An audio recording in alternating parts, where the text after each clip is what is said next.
All right, good morning and welcome everybody. My name is Carl Jacobs with the Recreation and Conservation Office. Today we are evaluating projects in the Washington Wildlife and Recreation Program State Parks category. So we have a full day of projects. The evaluation committee is on the line, and our first presenter is here, Michael Hankinson. And let me see, I got to get back to our PowerPoint. There we go. Am I sharing the right screen? Michael, can you see the? I see Willapa Hills State Park Trail, South Bend. If you click on it, I think. Yep. I'm seeing your list. There we go. Yep, excellent. We go. All right. So I'm going to first turn off my video. I'm going to hand controls to you. Okay. So remote control, Michael. All right. See if you can go ahead and advance. Move the mouse, click on the screen and get that going. Okay. Let's see. It's not moving for me. Okay. What should I do? I clicked on the screen. Try or double click on the screen. Okay. Let's try that. There it goes. Okay. Now you got it. Start back here. Okay. Hello, my name is Michael Hankinson and I'm a planner with State Parks. The Willapa Hills State Park Trail extends 56 miles between Chehalis and South Bend. A former rail line, the route served as the spine of development for the communities along it, including South Bend, which was first established in part by the Northern Pacific Railroad in 1890. This project will acquire a 2.61 acre parcel of land in South Bend to be used for future trailhead parking and an informational kiosk.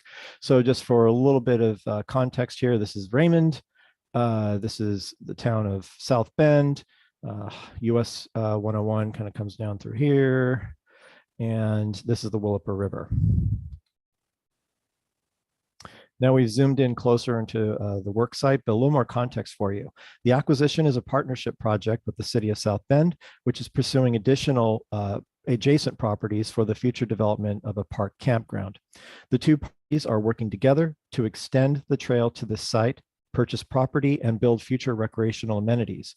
So this is the existing trail, Willapa Hills Trail. It terminates right there.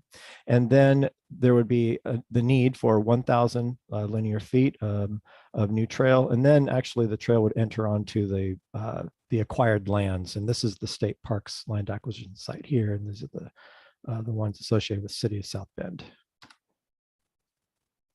This slide zooms even closer into the site and the proposed land acquisition. So you can see where we're talking now. This slide shows how state parks would use this property. It's a trailhead with a restroom. Parking can be expanded in the future if it becomes needed. So this is, we could develop this could be a restroom, and then we would have all this space here that we could look at expanding someday in the future if that became necessary. Question 1, public need. The Willapa Hills State Park Trail forms the westernmost link of the envisioned cross-state trail that extends from Idaho to the coast. Over the past 20 plus years, the trail has been developed in both Lewis and Pacific counties according to the vision established in the master plan and classification and management plan. Various trail visitors representing hikers, bikers, and equestrians worked with state parks to forge this vision together. Development has increased the trail's use in recent years. Organized bike rides, including the annual Ride the Willapa event, have over time drawn thousands of cyclists and, as a result, broadened awareness of the trail as a statewide destination. Today, there is continuous improved trail between Chehalis and Mile 28, which is located well into Pacific County, right about there. Today, let's see. And as well as from Raymond to South Bend. So over here, it's been improved over here too. And we're currently working on this area here. The City of South Bend's 2022-2028 Comprehensive Park Plan, which was adopted by the City Council in April, identifies the acquisition and development of a park. One of the goals of the plan is to extend the Willapa Hills State Park Trail into downtown South Bend. The plan states the city now would like to partner with Washington State Parks to extend the trail's terminus another 1/3 mile to a 7-acre undeveloped property along the Willapa River north of US 101. In addition to the trail, this scenic property has 800 feet of shoreline access. The city intends to add RV, car, and bicycle tent camping, picnic tables, open grassy areas, and access to the water for human-powered watercrafts. The city's plan envisions the trail's expansion as part of economic revitalization, building on the city's vision, which support multiple strategies outlined in the state park's strategic plan, including contributing to statewide tourism and local economic development and expanding the use of partnerships. Question 2, project significance. Development of the Willapa Hills State Park Trail strongly supports our acquisition and development strategy. Regarding places to be, the trail traverses the iconic Willapa Valley formed by the Willapa Hills, and the acquisition is adjacent to the Willapa River. Someday, this trailhead will have public access to the water. The trail also provides access to historic stories to know. The former Northern Pacific Rail line that makes up the trail was significant in the development of communities along its route. The rail line is also tied to the important logging heritage of this region. For things to do, this project is directly connected to many of the recreational mainstays outlined in the strategy. This slide shows the strategy's mainstays. The trail already provides the mainstays shown in yellow. The proposed acquisition would provide additional access to these existing recreational opportunities. Future development of this property in partnership with the city's planned acquisition and development would ultimately provide access to the elements also shown in blue. Because of the trail's gentle grade and easy access from major highways and population centers, it is an inviting trail experience for novices, thus supporting ways to grow. The acquisition would allow for future trail access from downtown South Bend, opening the trail to lower income residents and people of color who might not have the ability to drive longer distances to use the trail. The acquisition would also support multi-park recreation opportunities, as it would tie into the Willapa Hills Trail, which is part of this cross-state trail. Finally, this acquisition would truly contribute to something for everyone. Improved future trail access to South Bend would provide potential health benefits and spur future economic development for the city. The trail serves as a safe bicycle pedestrian transportation route, and critically, it links South Bend with Raymond, adding to a sense of community identity. Question 3, acquisition priority. The proposed acquisition is conveniently sited on the highway, cleared and graded, and zoned for recreational facilities, making it ideal for future trailhead development. The property is also currently listed for sale. We have an opportunity to partner with the city of South Bend on a multi-parcel acquisition. If we do not act now, the property may be purchased for other development, and the opportunity to partner on outdoor recreation amenities will be lost. Willapa Hills State Park Trail is ADA accessible, providing a recreational opportunity for people of all abilities. Overall, the trail is a particular health asset for Pacific County, which ranks 34th out of Washington's 39 counties in health outcomes. A trailhead location in South Bend is particularly important, as it would create a safe, alternate opportunity for outdoor exercise in a community that currently ranks nationally in the 95th to 100th percentile for heart disease, according to the Environmental Protection Agency's Environmental Justice website. In other words, this means that 5% or fewer of the US population has a higher risk of heart disease than the current citizens of South Bend. A trailhead opportunity in South Bend will also benefit underserved populations. Based on the same EPA data, 49% of the people who live in proximity to the acquisition site are of color.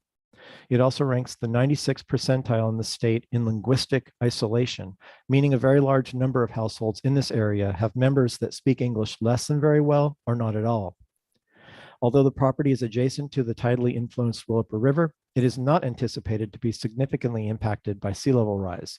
Even taking a conservative approach, the property is not expected to flood. Question 5, resource stewardship. The proposed acquisition is a vacant parcel of land in the developed core of South Bend. The property was previously cleared and graded, so future development will not impact intact natural resources. Using this development property for a future trailhead eliminates the need to purchase and ultimately disturb properties with intact habitat. Located within the city of South Bend, the property provides a logical location for future interpretation on the area's history and resources. Question 6, expansion phase project. Development of Willapa Hills State Park Trail has been phased over 2 decades. Over $16.5 million, including federal and state dollars, private donations, and volunteer time have been invested in trail development. While this project is not the final phase of the trail, it is an important one. Purchasing this land allows for the development of a trailhead at its western terminus.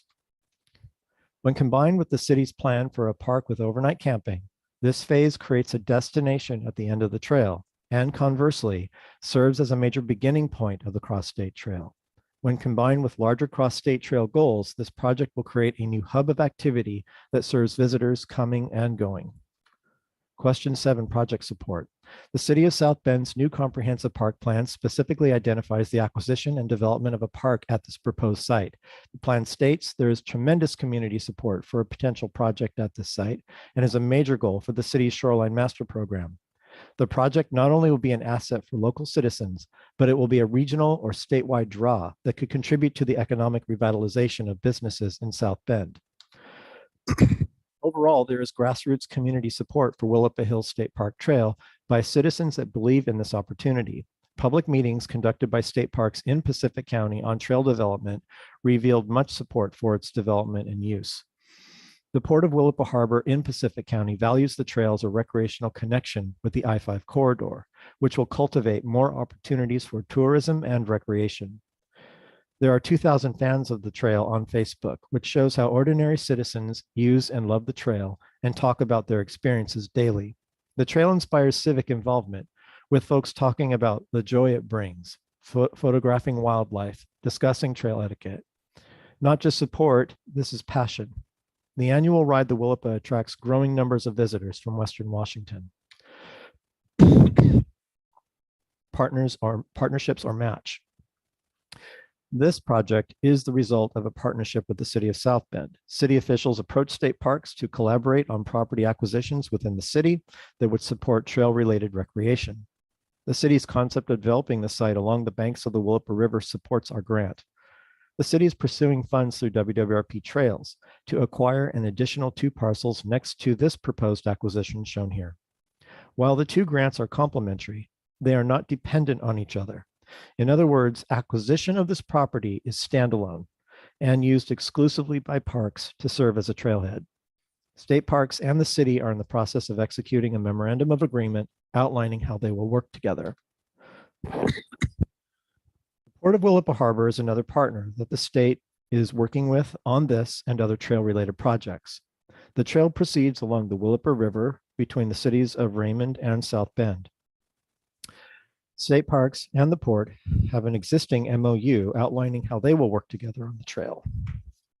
In addition to these 2 partnerships, state parks has long-term relationships with Pacific County Community Trails and Lewis County Community Trails. Both organizations have worked extensively with state parks over the years to advocate for and fund the development of the Willapa Hills State Park Trail. Question 9, readiness to proceed. The proposed acquisition property is currently listed for sale, and the landowner has provided state parks with a letter documenting their willingness to sell. The property is within an area of South Bend known as Downtown and Commercial District. Outdoor recreation is a permitted land use within this zoning district, so future trailhead development is an allowable use, and an initial trailhead concept has already been developed for the site. Thank you. Great, thanks, Michael. Wow, right on time. Exactly 12 minutes. Okay, let me control stop mount. There we go. Camera on. All right. Thank you. And questions, comments, clarifications needed? Ken, you have something? I might have missed it, but what does the city have planned for those 2 acquisition spaces? Yeah. Well, let's look at that. So this, when I say standalone, this is the area that we would be acquiring for state parks, and it would serve as a parking lot. And then over here, this whole waterfront area essentially would be a campground for RV, some RV, tent camping, as well as hiker biker camping. And so it's technically, you know, it's really essentially a part of what we are trying to do with our mission at state parks, but they would take care of the campground and they would derive revenue from this. And also the idea is to, you know, bring people into South Bend So they will stay the night, and hopefully they'll spend money in the community, and it can be part of economic revitalization. Great project, great presentation. Thank you. Thanks, Ken. Sam, go ahead, and then Janice. Hey, Michael. Oh. I had just two quick questions. One was about I'm sorry if I missed this. Is there like trail right of way between this and the existing trail Yeah. a third of a mile away? Can we go to that sort of the bigger picture one that's sort of at the beginning, I think, of the presentation? Yeah, let me see if I can. This one here? Yeah, that'll work. So yes, so actually literally the rail line extended well into here historically, but for whatever reason, state parks ownership does end right there. And but the city of South Bend has been working with landowners and WashDOT to basically build the trail, much like you would think, I guess, as a urban sidewalk, kind of situation, though it would be wider because it would be a multi-use trail, but they would be doing that. They're laying that groundwork now. Okay. And so there's not really a significant risk of people not being able to access this eventually, it sounds like. I don't think so, because I think the city can actually make it happen. They can condemn property if they have to, and they will, I think, to make a sidewalk, because people are walking on the highway at this point. So I think that eventually it'll be done. But I think what they're trying to do right now is just to work with landowners and see what they can negotiate with them, and also work with WashDOT and see what we can do within the right of way of US 101. Okay, and then I had just one other quick question on readiness to proceed. I'm sorry, could you repeat what you had said? There's a willing seller, or is there something beyond that? In terms of readiness to proceed, we have a willing seller. So they are wanting to sell it to us. They could sell it to anybody, and believe me, that this land is highly desirable from a commercial standpoint. It's already cleared, graded. It has, it's on the highway. It's adjacent to infrastructure, like water, sewer, electric, things like that. So this is really a great opportunity for us to acquire the land, given that the seller is sort of thinking, I don't know, greater good right now. And so, this is where it feels a little bit manipulative. I'm not trying to be manipulative, but it's like, it is a really important opportunity to take advantage of. If we can do this now, this is the time. So thank you. Great, thanks. Janice. Yeah, I'm just curious. You kind of mentioned shoreline restoration. But could you clarify that with the potential city property there? Yeah. Well, in terms of it would be a city project.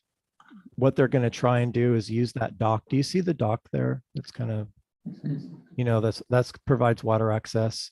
They would actually that would be public access for water, non-motorized boats and things like that. And then in terms of the shoreline, I think certainly that they would, there'd be two reasons why they would want to restore the shoreline. One, it protects the shoreline. The second one is it just makes it more beautiful. And so there would be things that they would do in an effort to, make it better habitat, hopefully prevent erosion or whatever it is they're trying to do with plants and large woody debris, or however that would play out. So there's talk of that, but there's no, and I know it's not specifically your project, I'm more just curious. So there's talk of that, but it's not, that's sort of in the works, that opportunity. Well, yeah, they, in terms of plans, they're conceptual at this point. Yeah, that's pretty detailed, but, I've been working in parks development for many years, and that's something that, I think it's a foregone conclusion that something like that would occur. Okay, thank you. Mm-hmm. Great, thanks. I don't see any other hands. So folks, just take 1 minute to finish entering your scores on this project and move to the next. So I'll just pause for a minute And then we'll get the other PowerPoint up, and Michael's presenting the next one as well. So he's here and ready to go. But yeah, I just wanted to give you a minute to make sure you were able to score everything. Sounds good.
All right, we are moving just a little ways south, Cape Disappointment State Park.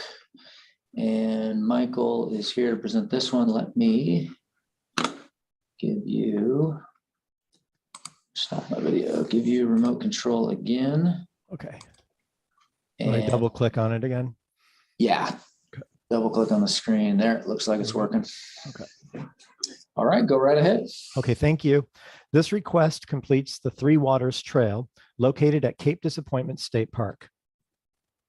The park is located in Southwest Washington at the mouth of the Columbia River. The three waters in the trail name refer to the bodies of water that it accesses, including the Pacific Ocean, Columbia River, and inland freshwater. This image zooms you in closer to the work site. The orange lines on either end represent trail that already exists. So what's missing is a complete trail that accesses inland wetlands and O'Neill Lake. O'Neill Lake is this guy right here. Lots of wetlands in here and there. Our specific project for this request is shown in yellow and will fill the gap east of Robert Gray Drive. So our grant request is this. The purple line represents proposed trail that will be funded through the capital program, but as a separate project. They will both be completed, however, at the same time. The yellow line is about 558 feet in length and will someday provide critical access to these wetlands.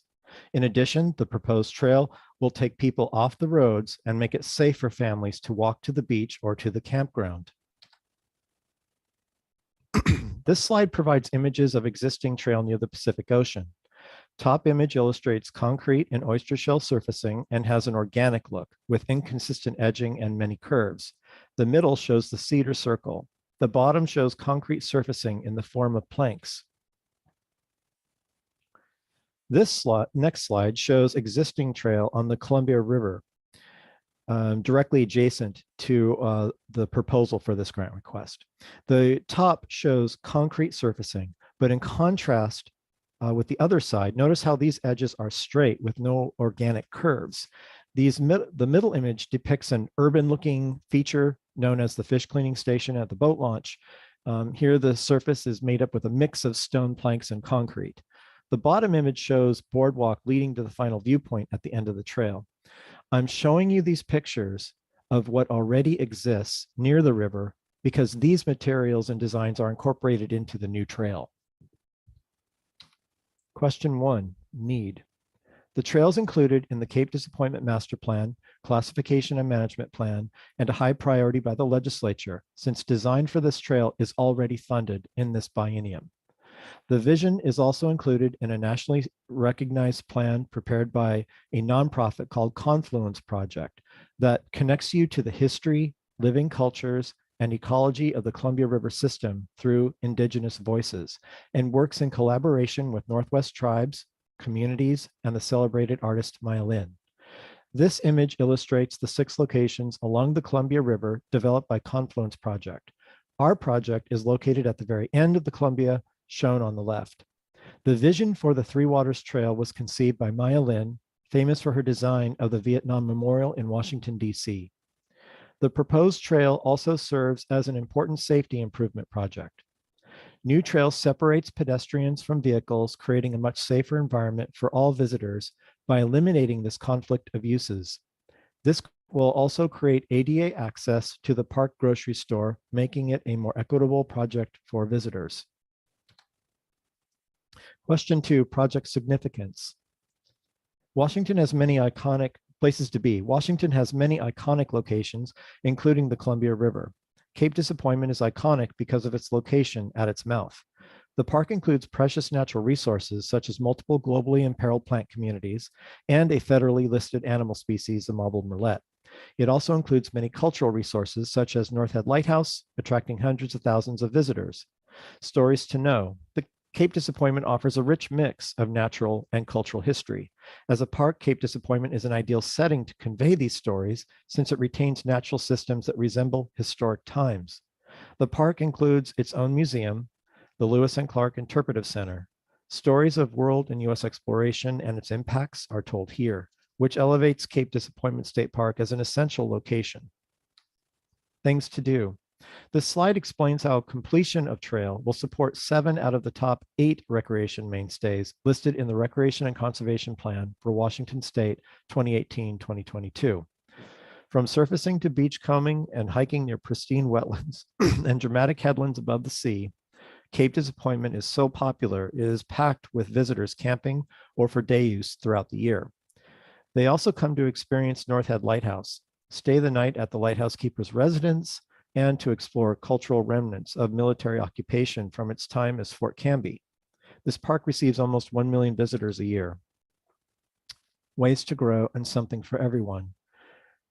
Cape Disappointment is one of those parks that can inspire almost any new visitor. It is the perfect place to learn to hike since it is rugged, but not so big as to be intimidating. It includes the Discovery Trail, which is barrier-free and surfaced with asphalt, making it accessible to a very wide spectrum of visitors. This unique ocean and river park teaches visitors to respect the dynamic power of the waters. Interpretation facilities provide visitors a better understanding of our cultural and natural histories. Question 4, project design. This grant will fund the yellow segment of trail shown at the top right of this map and will be surfaced with concrete and oyster shells.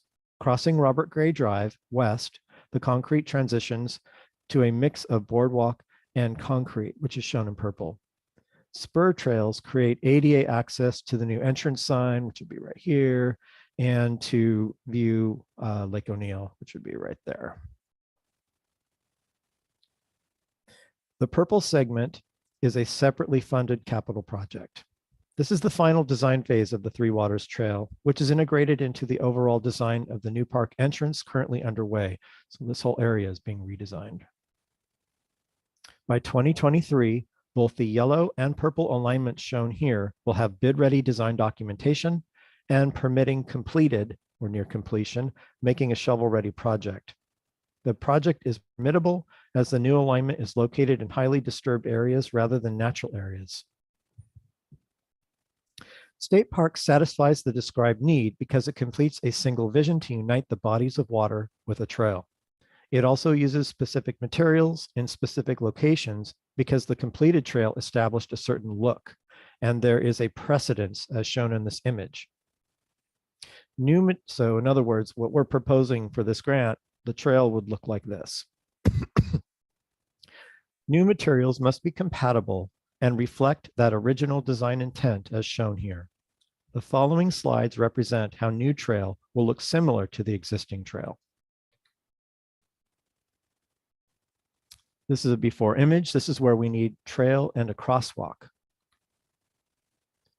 This design meets the character of the existing Columbia River segment. Notice the simplicity and hard edges of the walkway. An ADA trail such as this one connects people of all races, abilities, and genders to their parks. Its design represents one of the most democratic and inviting facilities a park can build. It makes it possible for children, adults, and those with disabilities to have a fair chance at experiencing recreation and education. The concrete materials you see here will have a lifespan of at least 40 years. The existing trail system has been around for nearly 20 and is in excellent condition. So we know concrete is a sustainable material in this marine environment. Finally, we will include interpretive signs and programming as well to engage visitors. This image shows how close the road is to the edge of Baker Bay. This image shows how the proposed trail will be aligned between the road and the edge to allow visitors to view Baker Bay and the Columbia River. This walkway, however, remains on uplands already impacted by the road. As a result, the trail will protect the adjacent wetlands and open waters because the design avoids direct wetland impacts. And importantly, the trail separates pedestrians from vehicles, creating a safe route to enjoy the natural and cultural resources that make up this park. And just want to point out that we are actually moving the road over so we can put the trail in. It's kind of hard to see the difference, but it will be realigned slightly, and that's worked into the cost estimate of this project. Okay. The cost estimate is realistic, and it's provided by OTAC, our engineering consultant, and their subconsultants, and that has ensured that we possess the best information possible, and we know how much this will cost, and we're confident about that. Question 5, resource stewardship. This project creates ADA accessible facilities, is inviting to a wide range of cultures and people, and seeks to use building materials that are long-lasting and easy to maintain. The very alignment of the trail is through the most disturbed areas that will provide access to high-quality natural areas, but without harming them. And I have these pictures. This is the segment that would be completed by the capital project, but just wanted to also point out that where it floods annually, we're looking at restoring native vegetation where the sign's located, and then having boardwalk there. And then along at the lake, the viewpoint would, restore the shoreline, and you would, look more like this and more naturalized. Existing natural areas adjacent to the trail, such as Baker Bay as shown in this image, are purposefully avoided to ensure that high quality wetlands are not disturbed as a result of this project.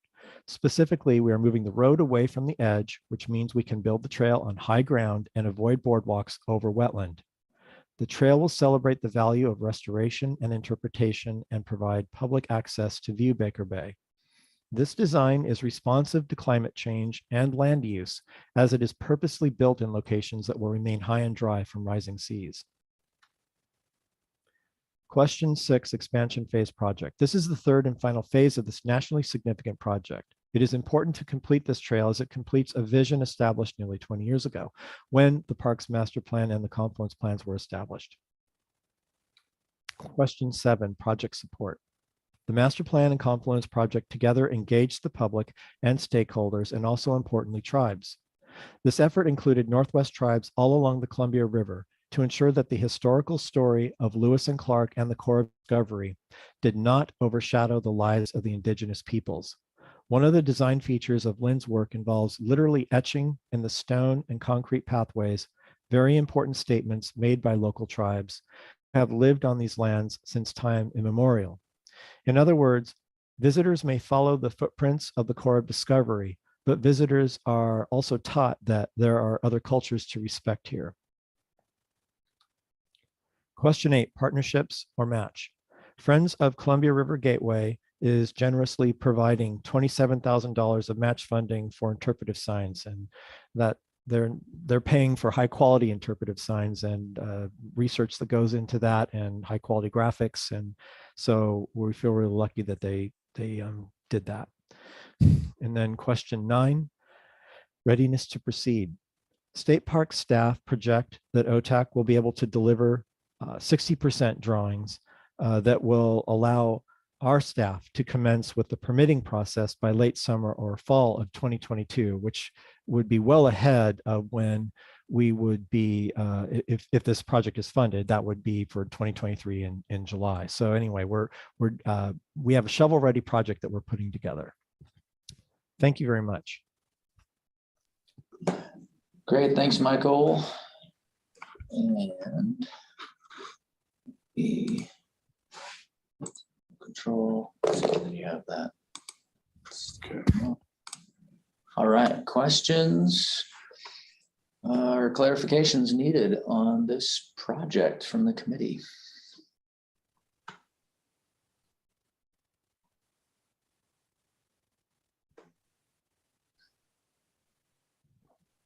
All right. Well, Janice, thank you wait, very much.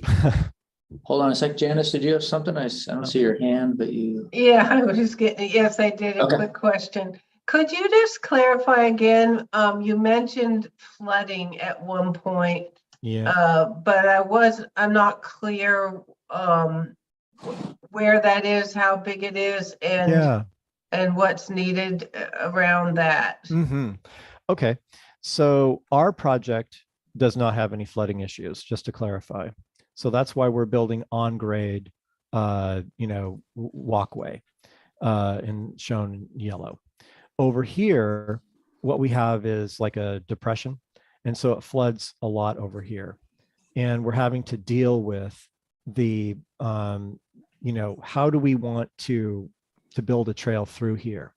We do not want to build trail on grade because it floods here, because it's unsustainable, because there's an opportunity. And the opportunity is to reestablish native vegetation all through here. And it will allow water to collect here and sort of extend wetland associated with the lake. And we would be building boardwalk over that to allow the free flowing surface water to occur. So here it would be on grade and it would transition onto the boardwalks over here, then come back onto grade as it got closer to what will be our parking lot. Does that help? Oh, yes, it does. Thanks a lot. Okay. Ken, did you have something? Couldn't find the hand or whatever. But anyway, my Oh. question for Fine. Michael is when you do the build the trail alongside the road and you say you're moving the road over Yeah. to the whatever north. North, yeah. Who's paying for moving the road and how does stormwater get dealt with in that area? Okay. This grant proposal pays for moving the road. It's part of the project. And so just to let you know, we actually did this very thing at the park with the North Head Trail. So part of the Discovery Trail extension into the lighthouse. So we moved the road in a strategic location so that we did not have to cut down very large trees. So it made a lot of sense for us to do that. And we used a grant, a WWRP State Parks grant to do that actually. So we're basically doing the same thing here. It's a rather short realignment. We're just basically nudging the road, but it would be part of the grant. And does that include any stormwater designs and Right. culverts and things like that to protect the shoreline over there? Yeah. So what we absolutely will deal with stormwater. And the way it will be dealt with here is that it recharges the groundwater. So it would be just along the side of the road and it will be shed in a way where it basically is intercepted and recharges the groundwater before it goes into this wetland. And so why that's good is that any kind of metals from a road or contaminants and that sort of thing is locked in the soil before it goes into Baker Bay. So that's a best management practice kind of thing, but we absolutely would do something like that. Great, thank you very much. Mm-hmm. Thanks, Brian. Go ahead and then Sean. Yeah, just a quick clarification, Michael. Yeah. You had mentioned that the capital project that's currently underway would be addressing some of the permitting elements of the WWRP application. Am I getting that correct in terms of the permitting is being done through the capital side? Design and permitting. Design and permitting. Okay, great. Yeah. Just want to make sure for readiness to proceed, I understood that. Thank you. In many ways, we have a lot more match than we're saying. Where capital is actually providing a great deal of funding, to augment this project. So it's kind of a nice nice thing to know that we can have a shovel-ready project that doesn't have to come out of WWRP. It's all about the construction of the trail, and that's what we're asking for. Nice. Son, go ahead. Hey, Michael, you're speaking about the realignment or shifting the roadway there. Is there any plan on in widening that road a little bit? And widening it. You know, we didn't do the design yet. If that's something that you want to address, we could talk about that for sure. I think the plan was to shift it over and use the same lane widths. One of the things about this road, by the way, is that, you know, it does have lots of traffic at certain times of the morning during fishing season, like buoy 10. So like in late August, there will be lots of traffic through here, but in general, it's wide enough for vehicles to get through. So the less, you know, if it's more narrow, it just means that there's less, I don't know, hard surfacing. And so water can recharge the groundwater table and do that more naturally, I guess. So we want to stay narrow if possible, but yes, we could look at widening it if you think from an engineering standpoint, we need to address that. Yeah, because I think last time I recall, you know, when I went out there, it just, I noticed that, you know, if you have a boat and a trailer, Okay. and you have another one car going the other direction, it's have a tough time trying to get by. Oh, okay. Well, we should definitely talk about that. Good, thanks, Son. And Michael, did you mention the design of this crossing here, just kind of the tail end of the highway? Are you, Yeah. I assume you got to work with DOT on whatever sort of treatment happens there. Maybe that's part of the capital project. Yes, it is part of the capital project. It's being taken care of. And all other stakeholders that we need to talk to, just for your understanding, I guess, of it. There's a Coast Guard station here. It's located down in here. So we have to work with the Coast Guard too, to make sure whatever we do is going to work for them. So. Gotcha. All right. Well, thanks, Michael. Appreciate that. Committee members, just take a minute or so to finish entering your scores. We will get moved on to the next project. And yeah, thanks for joining us, Michael. We'll see you later. Thank you so much. Have a great day, everybody. All right, you too.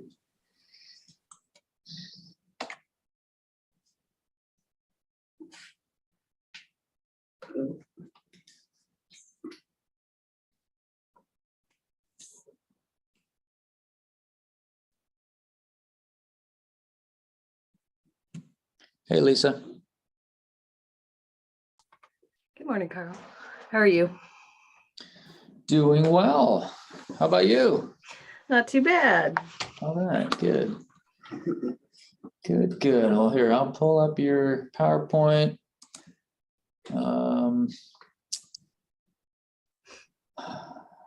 Hopefully folks are ready to move on. Let me know if you're not quite ready to move on, but finish entering your scores, get to the next project. Blues to Cascades, moving to the far eastern side of our state on another cool trail. And I know this is Randy's project. He couldn't be here due to a family emergency. So Lisa, we really appreciate you at the very last minute stepping in and pinch hitting and taking this on. I'm going to hand remote control to you. Wait here, let me turn off my video first. There you are. Whoops. All right, double click on the screen, see if you can, there it goes. Okay. All right. How do I go backward? Yeah. You can arrow, on your keyboard, you can just go arrow up or arrow back. That's usually the easiest. There you go. Okay. Perfect. Okay, go right ahead. Well, good morning. My name is Lisa Anderson. I'm the Trails Program Manager at State Parks. And I'm here today also joined with Eric Jozik. He's on the line here too. He's the Eastern Region Parks Planner. Today I'm presenting a proposal that continues the phased development of the Palouse to Cascades Trail east of the Columbia River from the town of Malden to the historic railroad site of Canova.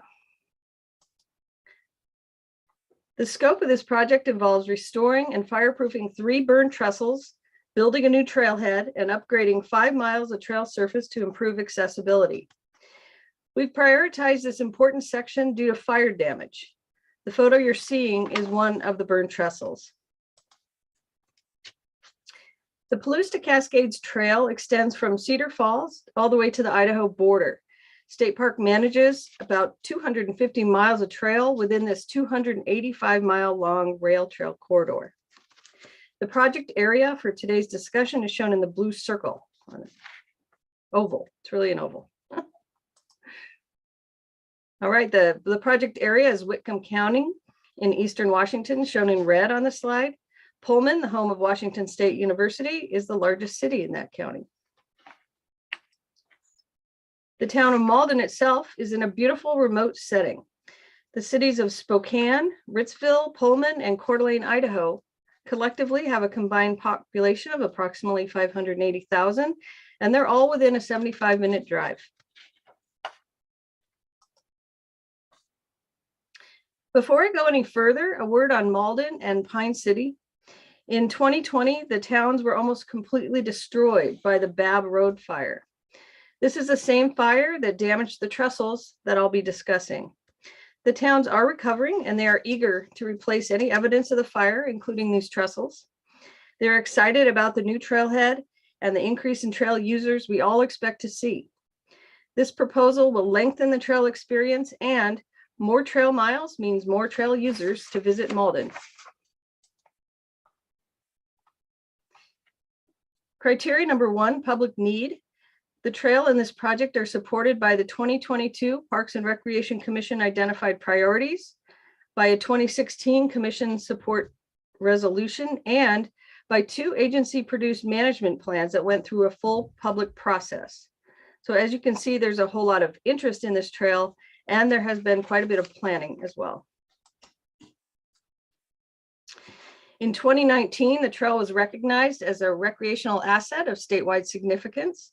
The trail is an important link in the Rails to Trails Conservancy's Great American Rail Trail, and portions of the trail have been designated as a National Recreation Trail.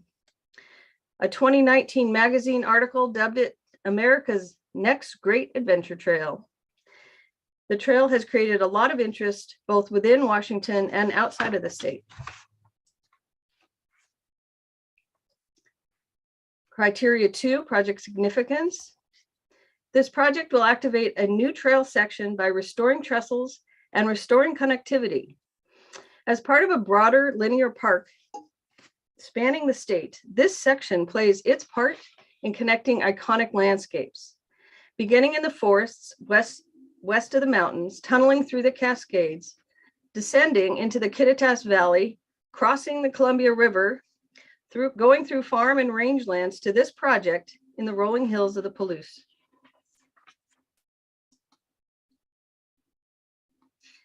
A trail this long has many stories to tell, from the history of Malden and other communities to the railroad itself and about those who built and operated it, as well as about the geology of the area around the trail. This project also provides an opportunity to work with our tribal partners and the stories they want to tell. We have included funding requests to develop an interpretive element to this section of the trail. Washington's recreation mainstays happen on the Palouse to Cascades Trail, from hiking to biking and horseback riding. And if there's snow, cross-country skiing and snowshoeing, not to mention bird watching and wildlife viewing. A nice, wide, flat trail is a perfect place to introduce new bike riders, hikers, and equestrians to the remote beauty of Washington. A 10-foot wide trail with an obstacle-free surface and an average grade of about 3% inspires the confidence to become a true outdoor enthusiast. All Washingtonians can be proud of this trail, whether they use it or not.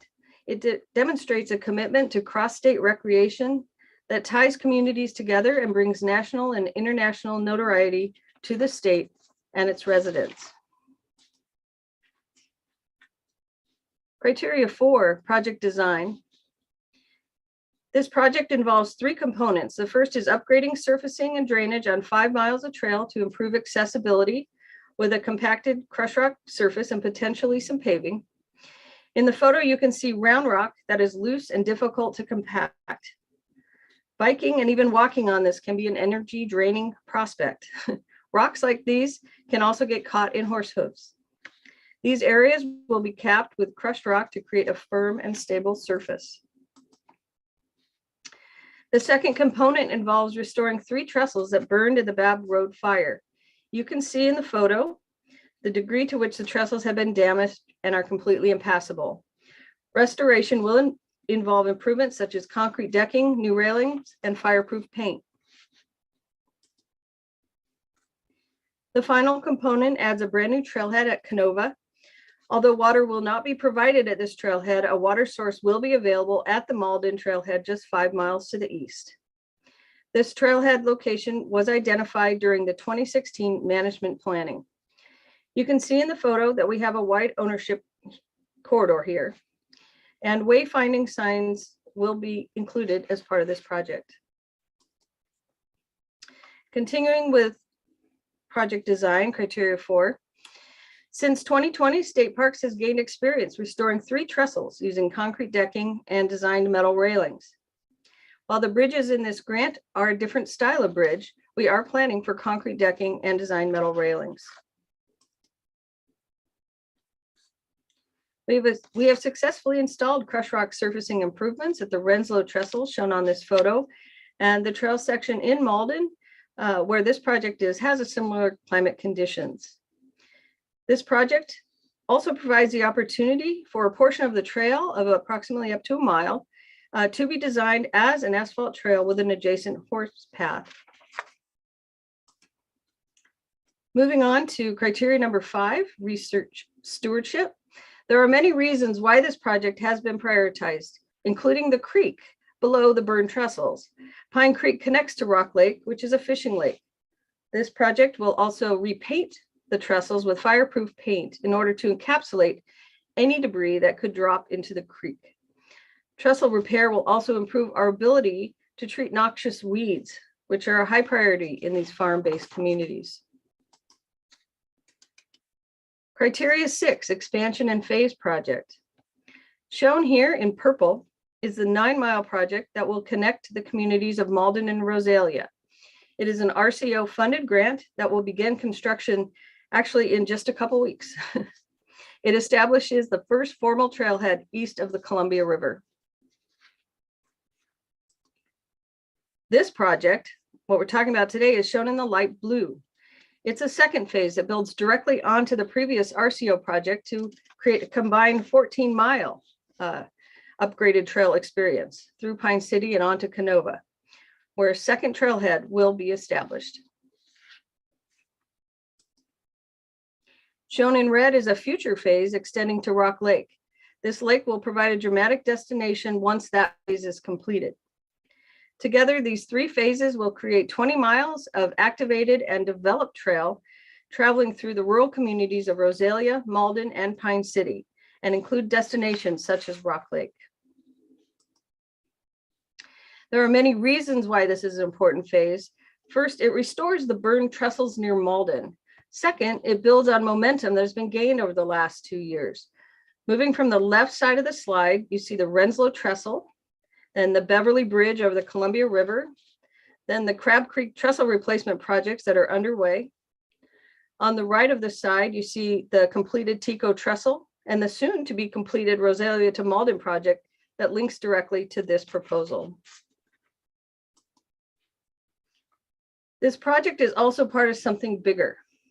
The Palouse to Cascades Trail can eventually connect to the trail of the Coeur d'Alenes in Idaho and the Norpac Trail and Milwaukee Road, both leading into Montana. Its connection to the Columbia Plateau Trail will provide an exciting north-south link between Cheney and the Tri-Cities. And how many trails get to be part of the 3,700-mile Great American Rail Trail across the United States?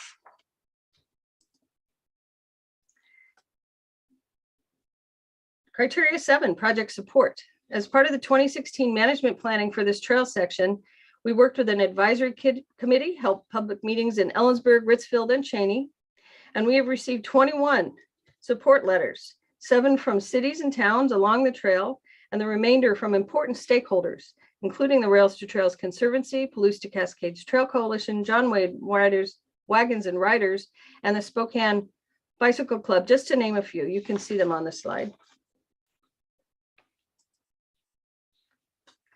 Moving on to criteria 8, partnerships and match.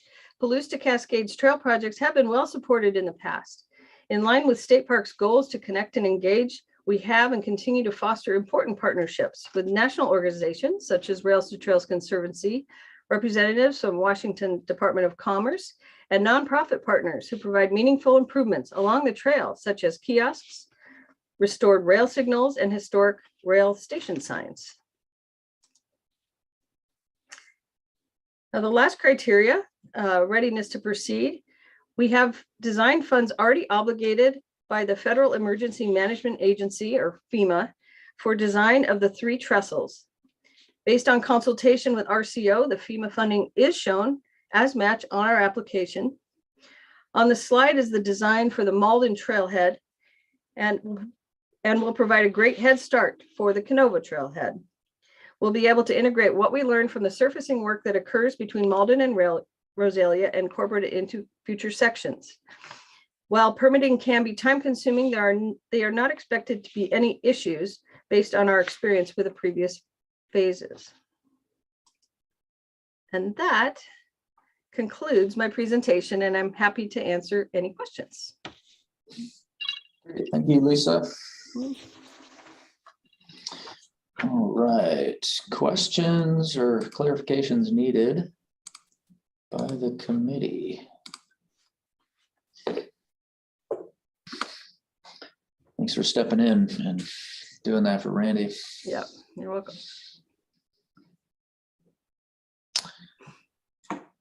Jamie, go ahead. Hi, I'm sorry, I kind of missed the last little bit on readiness to proceed. Can you go over that one more time? Thank you. Sure.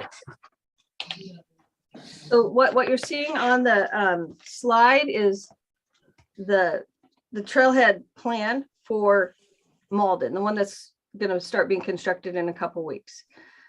We're going to be doing a smaller trailhead over in Canova. It's already been identified in one of our plans, but we won't know the actual size of it until we get a survey done out there. So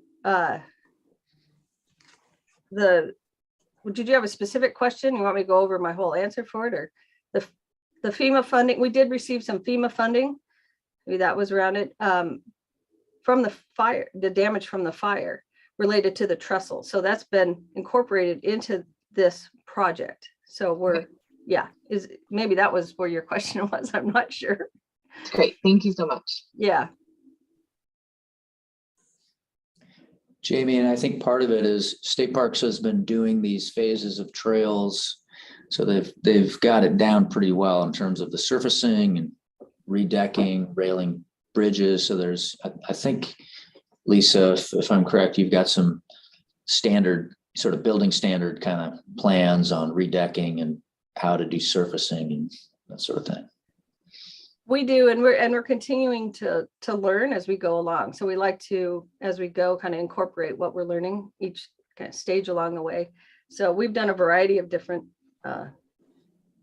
projects in different parts of the trail. So yeah.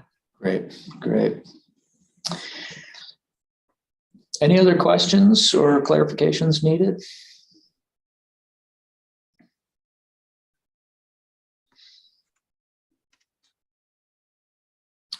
Okay, I'm not seeing any other hands. So sounds like you've answered all the questions. Okay. Hit all the criteria. So thanks again, Lisa. I appreciate it. Yeah, thank you. Yeah, are you joining us for any others today, or is that it for? I don't think so. This was it. All right. All right. Take care. All right, great. Well, we'll see you later.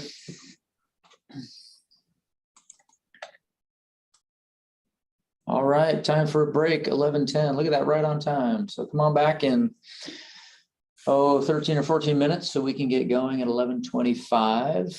We'll move up to Riverside State Park.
Hey, everybody, welcome back. Almost time to get going with our next presentation. And let's see, Eric, are you presenting this one? Yep, I am here. All right. Hey, nice to meet you. I don't think Yeah, I've nice to meet you we've too. emailed, but haven't seen you before. So For sure. welcome. Thank you. All right. And are you doing the next two? Yes, yep, you're stuck with me for the next two presentations.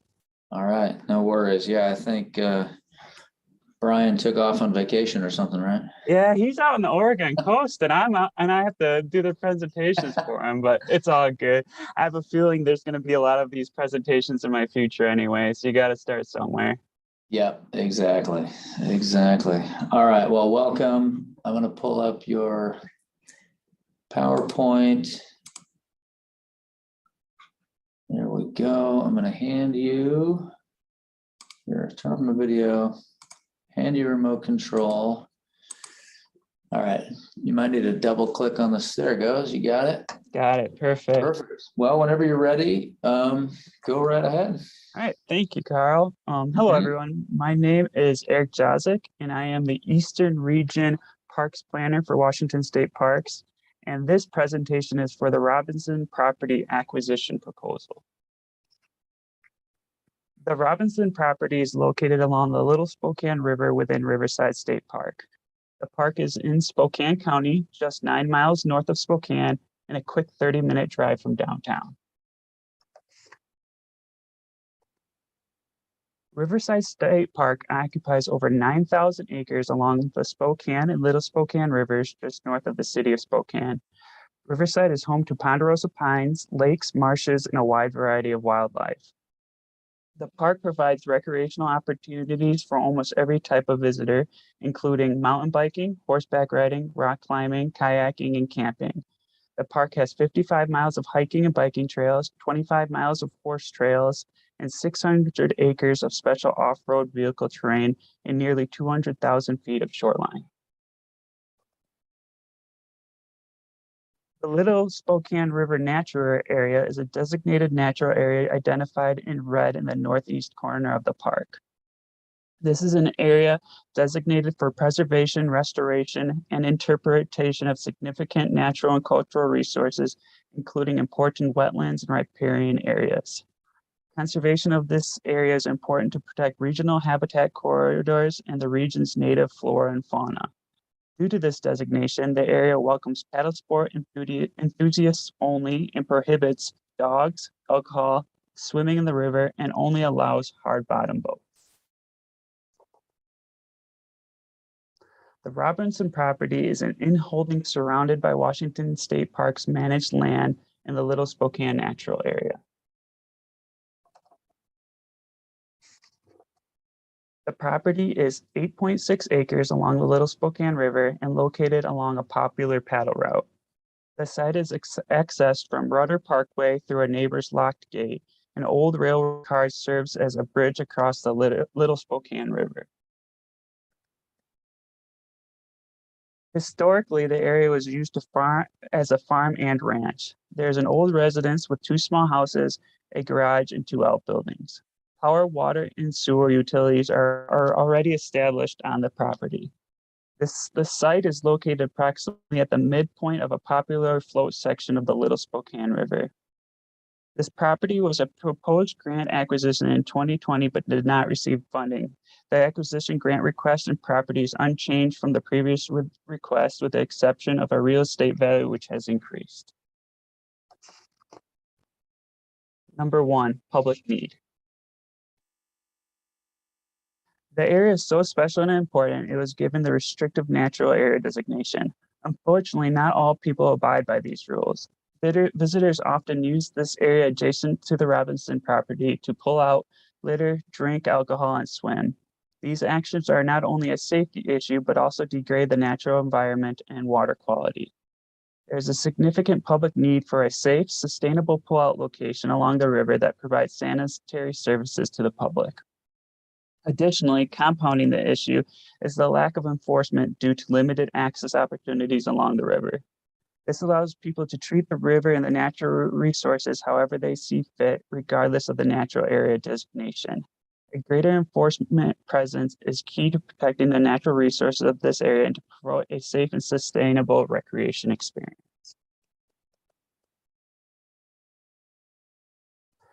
Through the acquisition of this property, state parks will be able to better serve the public and protect the natural resources this river is known for. The property would serve as a midway point along the river for visitors to pull out in a designated area, dispose of any trash, and use the restrooms as needed.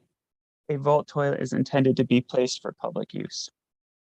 Additionally, the property will be used to house its staff on site with the intent to educate visitors about the area and enforce the restrictions that are part of the natural area designation.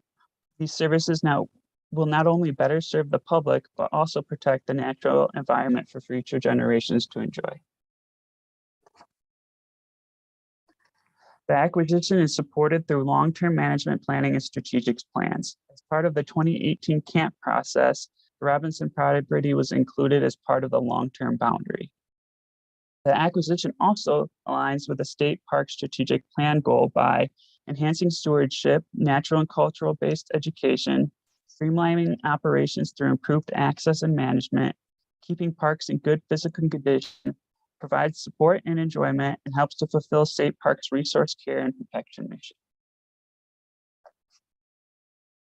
Number 2, project significance.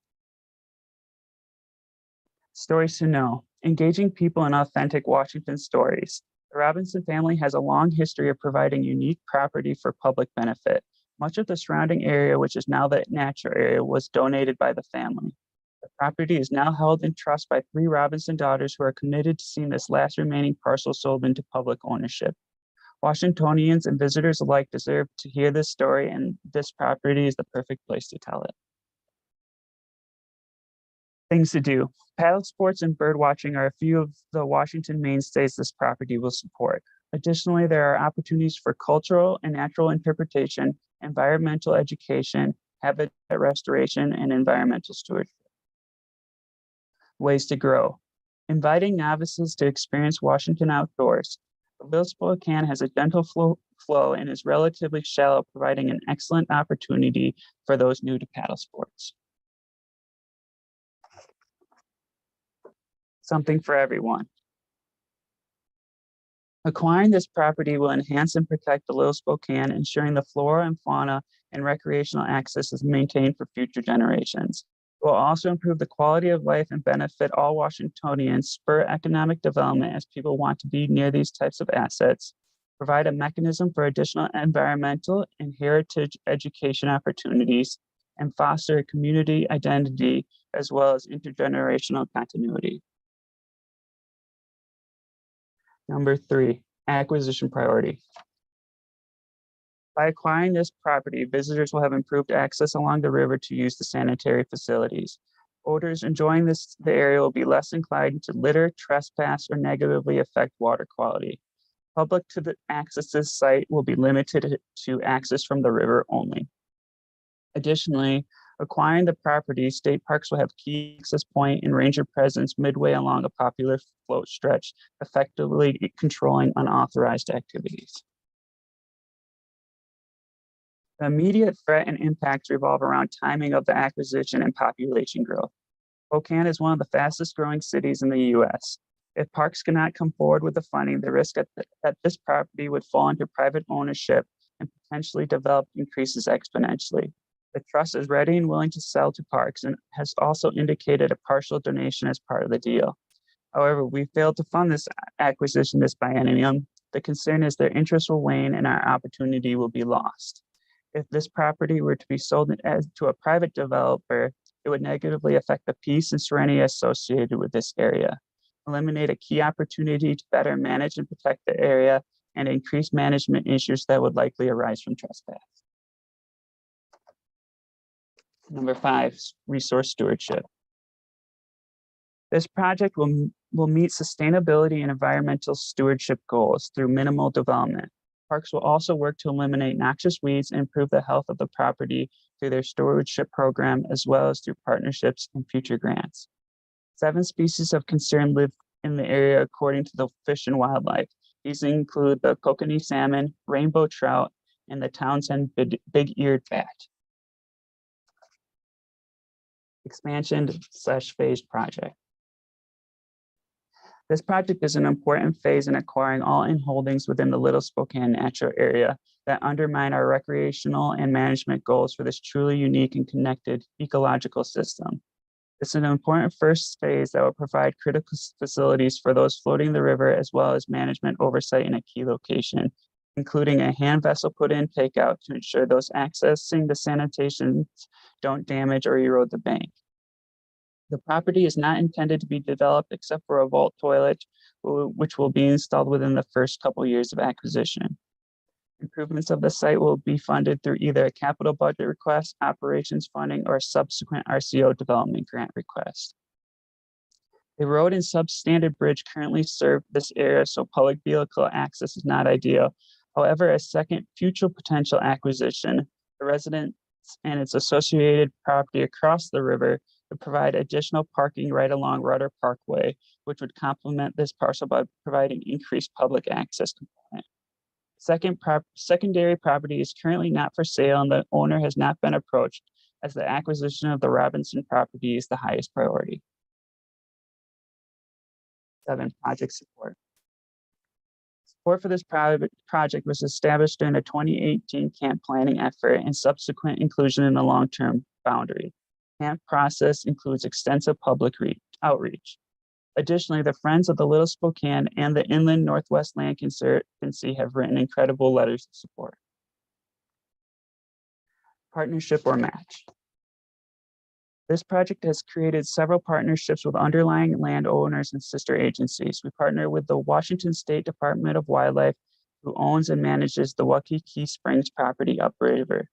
Additionally, State Parks has partnered with Spokane County and Spokane County Parks to manage the entire natural area, much of which has underlying ownership by Spokane County and Spokane County Parks. These two partnerships benefit the natural resources as they allow for a cohesive management approach for the entire Little Spokane River Valley, promoting a sustainable and healthy ecosystem. The acquisition of the Robinson property will be a great contribution to the partnership and promote protection of this important area in the Little Spokane River Valley. Readiness to proceed. We are ready to proceed as soon as this grant is funded. A willing seller has been identified, the Robinson Trust, and we've had numerous conversations with their agent who has indicated the trust's willingness to sell to Parks. We sent a voluntary acquisition notice to which they also replied they are interested in selling. That concludes my presentation. Thank you for listening. At this time, I'll be happy to answer any questions. Hey, thanks, Eric. Nice job. Oops, I want to go back. Hold on, I'm trying to turn on my video. There we go. Janice and then Ken. Hi, thank you. Could you please clarify? I didn't quite get it. 2 things.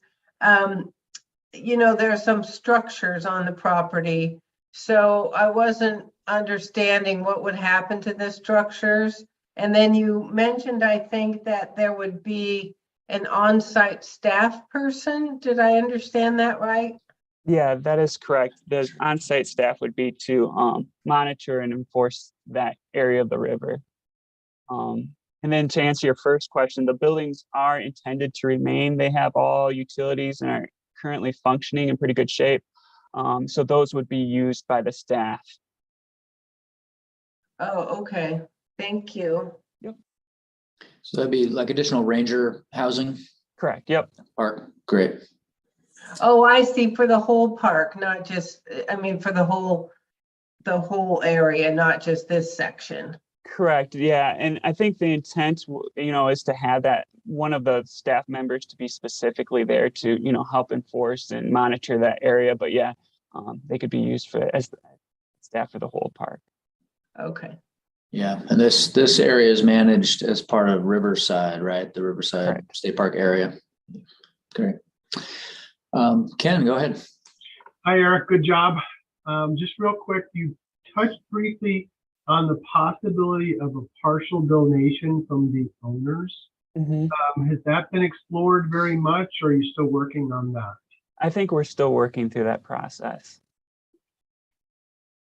Because that's a significant amount of money. I'm sure it's worth that, but if they could donate some of that, boy, that really, really helps. For sure, yeah. And from my knowledge, I know that, you know, they really want it to be within state parks. So I think they're pretty motivated to make it work with us. Great, thank you. Right, that would be nice. Sometimes it depends, once you get your appraisals done, then you can have that conversation with the owner to see what they can do or are willing to do. Other thoughts or questions on this one?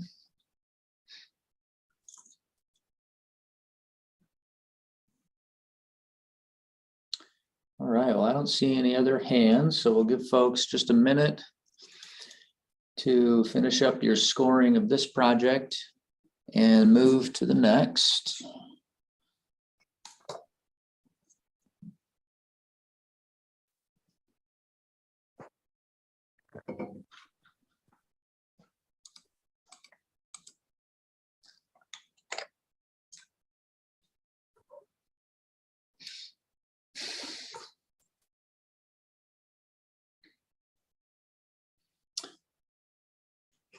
All right, does anyone need more time? Let me know.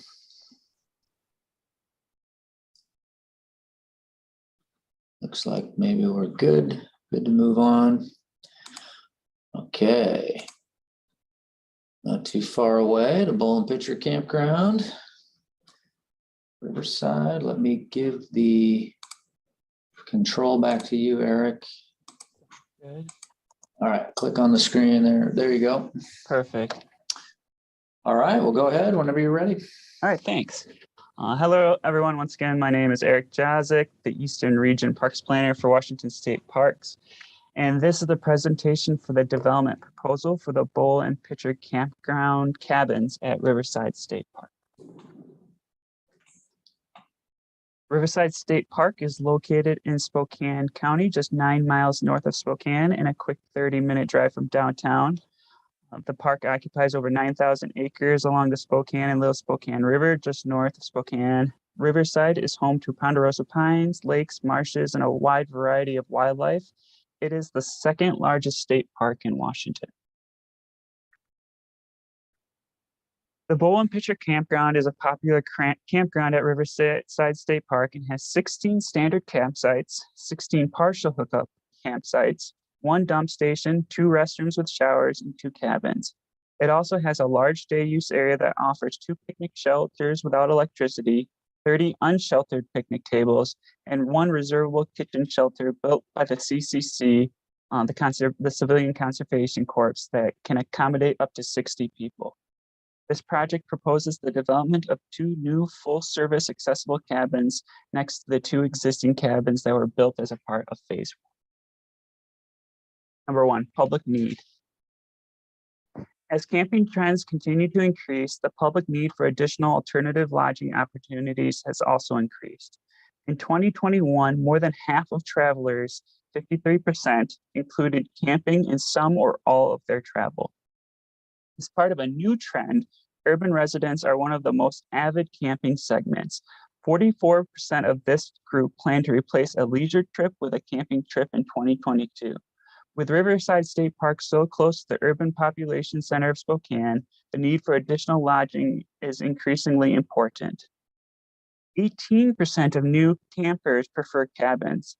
Currently, Riverside State Park only provides 3% of the camping opportunities as cabins. The lack of overnight accommodations does not meet the public need for new campers. Additionally, for full-service camping opportunities is important.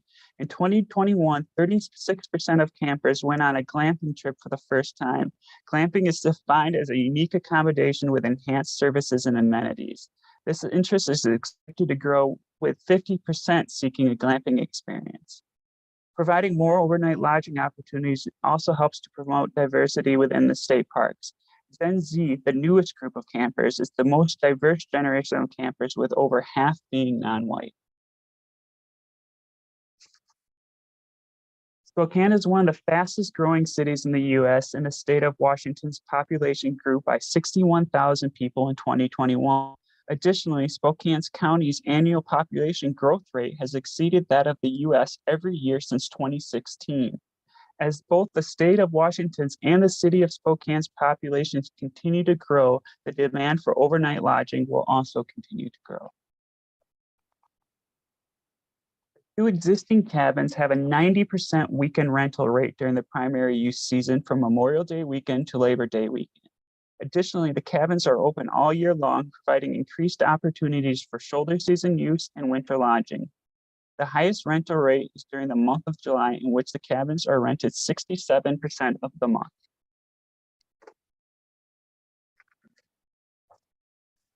Strategies from the state strategic plan support this project, including the strategy of providing customers the facilities and experience they want and expect, maintain a safe and welcoming environment for all visitors of all backgrounds, and develop new parks and amenities and improve trails and parks services that meet the growing need and increasingly diverse population. The proposal is also supported by the 2013 Transformation Strategy number 3 of provide recreation, cultural, and interpretive opportunities people will want. Number 2, project significance. Places to be. The dark rocks in the area are Columbia River basalt lava flows. These rocks are part of the Grand Basalt, one of the most voluminous of the Columbia River basalt eruptions, and is unique to this area of the state. The Bowen Picture area provides a rare opportunity for visitors to experience this unique geological formation. Stories to know. Riverside has a deep historic significance as a gathering place for Native American tribes and as a thriving fur trade hub. Additionally, the Civilian Conservation Corps built many of the park structures during the Great Depression, which still stand today. The Bowen Picture area has many historical and cultural stories that deserve to be told to the public. Things to do. Riverside State Park provides a large variety of recreational opportunities, including but not limited to boating, canoeing, mountain biking, camping, hiking, horseback riding, ATV riding, and cross-country skiing. All of these activities are easily accessible from the Bowl and Pitcher Campground, and additional lodging capacity provides increased opportunities for Washingtonians to explore these recreational activities. Ways to grow. Cabins provide a safe and less intensive introduction to camping and outdoor recreation. All the outdoor recreational opportunities and camping experiences are available without the requirement of a large investment in camping gear or extensive outdoor camping experience. Something for everyone. Cabins provide a safe and accessible camping experience to all Washingtonians, regardless of age, gender identification, race, or physical ability. Number 4, project design. Riverside Bowen Picture Cabins Phase 2 will develop 2 new cabins next to the newly constructed cabins that were developed during Phase 1. Phase 2 drawings were developed during the initial phase and will replicate the Phase 1 buildings. The cabins are 20 feet by 20 feet, ADA compliant, and open year-round. Each has a restroom with a shower, toilet, and a kitchen with a sink and microwave oven. Each cabin features a futon that unfolds to accommodate 2 people, a bunk bed set that sleeps 2 people on the lower bed, and 1 on the upper bed for a maximum capacity of 5 people. For the outdoor enjoyment and cooking, each cabin area has a fire pit with a grate and a picnic table. Cabins are heated and will be optionally looking into providing air conditioning to increase visitor comfort during the hot summer seasons. These cabins will provide a high-end level of service. The intent is to provide a unique lodging opportunity that is suitable for any camper regardless of experience or physical ability. With the development of the Phase 2 cabins, Riverside State Park will have a total of 4 completely accessible cabins. Additionally, these cabins are built to provide year-round use. Phase 1 also developed the needed supporting infrastructure and utilities for Phase 2.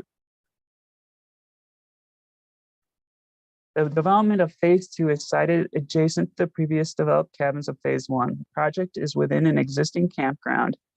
Phase 2 will follow a similar permitting process as Phase 1, Permitting delays or issues are not expected. The cabins will rent at a rate of $140 per night compared to the rate of $79 per night for a rustic cabin. In 2021, the two existing full-service cabins earned over $43,000. This is over $18,000 more compared to a rustic cabin at the same occupancy rate. The cost estimate is based on the final cost of phase one with an escalation factor. Costs that are not eligible for grant reimbursement, such as shower, appliances, furniture, and other furnishings are not included in this grant request and will be funded separately. Two identified risk factors for retaining campers is not enjoyable first experience due to lack of services and amenities and not having the right gear, making the experience uncomfortable. By developing full service instead of rustic cabins as overnight lodging opportunities, Washington State Parks is providing a comfortable entry opportunity for new campers to try camping without the requirement to invest in all the appropriate gear. This also increases the diversity, equity, inclusion as 4% of new campers are non-white. The state park's climate adaptation plan provides a lens through which we can consider the impacts of climate change and implement design modifications where appropriate. One example of a climate adaptation approach is due to an increase in summer temperature, locations with water activities will become more desirable. Adding lodging capacity now will help prepare for an increase in future demand. Additionally, the cabins have been designed using sustainable materials. An example of the sustainable design techniques including using SIP panels that deliver enhanced insulation and airtightness, which reduces energy costs over the building's lifetime. SIPs are known to be 50% more energy efficient than the traditional timber framing. Additionally, using energy efficient fixtures such as LED lighting, water conserving plumbing fixtures, and high efficiency hot water heaters all help to reduce the cabin's carbon footprint and reduce energy usage. The cabins use metal roofing, which is 100% recyclable at the end of its lifespan. Although high quality, sustainable building materials have a high upfront cost, they provide a long-term cost savings and a long-lasting sustainable buildings that will serve generations of visitors. Number 5, resource stewardship. The development of the new cabins will not negatively impact the environment. Phase 2 construction will occur in an already developed area and will have minimal ground disturbance. The SEPA and archaeological review are already complete. All stormwater on site will be treated and released for infiltration into groundwater. Number 6, expansion phase project. Phase 1 cabins have already been completed, including required site work and utility work. Phase 2 is the final phase of the project and will add 2 additional cabins to the site using the existing engineered plans with minor updates. Number 7, project support. We have received incredible letters of support from the City of Spokane Parks and Recreation, the Spokane County Parks, Recreation, and Golf, and the Riverside State Parks Foundation. The letters of support all acknowledge the increased demand and need for more accessible overnight lodging opportunities. Partnership or match. Per the 2020 Spokane County Parks Recreation Open Space Plan, Spokane County has estimated a county-wide deficit of 18 campsites as of 2017, with that deficiency estimated to grow to 45 in 2037. Through the partnership and working together with other local parks departments, we can provide and respond to the demand for outdoor recreation opportunities.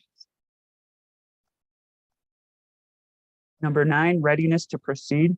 Phase 2 cabin development was designed as part of the Phase 1 project. With the exception for a few minor updates, the plan set is ready to go out for bid. And that concludes my presentation. Thank you for listening. And at this time, I'll be happy to answer any questions. All right, thank you, Eric. Okay, control, there we go. All right, questions on the Golden Picture cabins. Son, go ahead.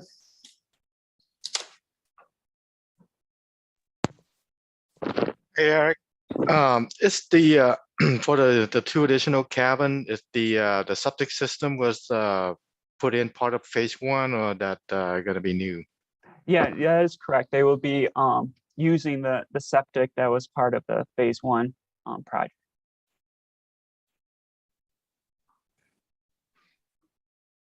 That's nice that it was sized big enough to handle a couple more cabins.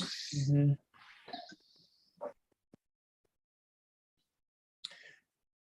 Other questions or clarifications needed?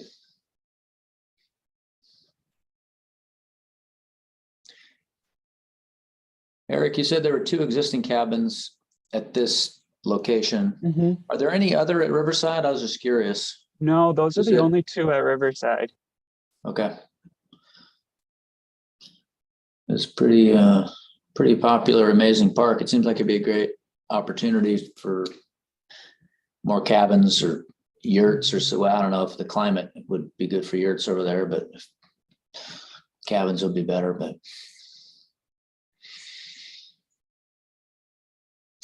okay, well, I don't see any other hands up, so I think everyone's good, able to score your projects. Thanks so much for stepping in and doing these presentations. You were right on time with both of them, so nice job. Good. I stopwatched myself on multiple occasions to get that down. Oh, that's good. Yep, that's good to practice. So, all right, well, really nice to meet you, and I'm sure we'll be talking more. So, All right, sounds good. Thanks, everyone. all right, we'll see you later.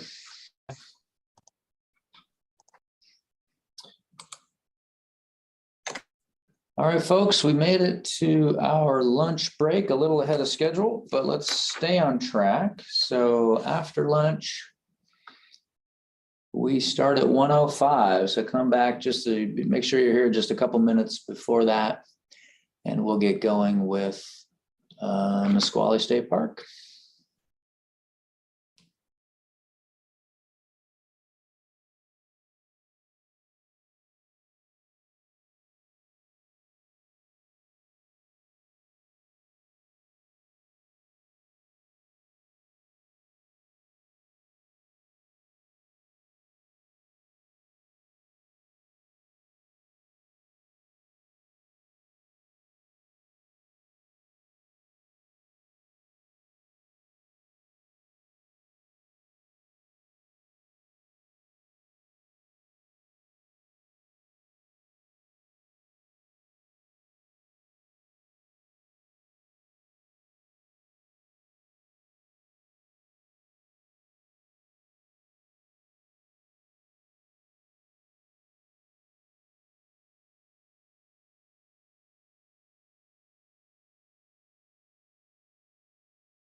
Hey, Laura.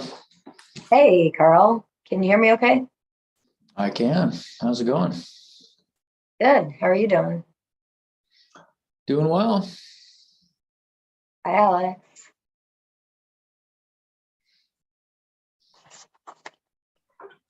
All right. Are you doing the next two, Laura? Nisqually and Santa? Mhm. Cool.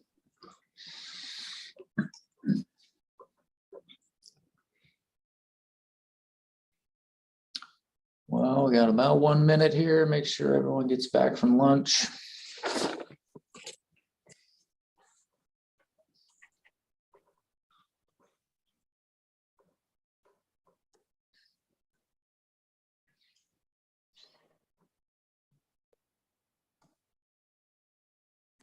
Hey, Carl, can I invite somebody on here? When I go to participants? It says I can. You could try, I guess. I don't know. Yeah, I'm gonna try. If a non-host could do that, we could send someone the link if they need. Do they need to be here for this presentation or the next one, or? Well, it was for this one. I just don't see her on here yet. That's okay. She said she was gonna come. Okay, hopefully, and she's got the link to the Zoom meeting. She should. I sent it to her. Okay.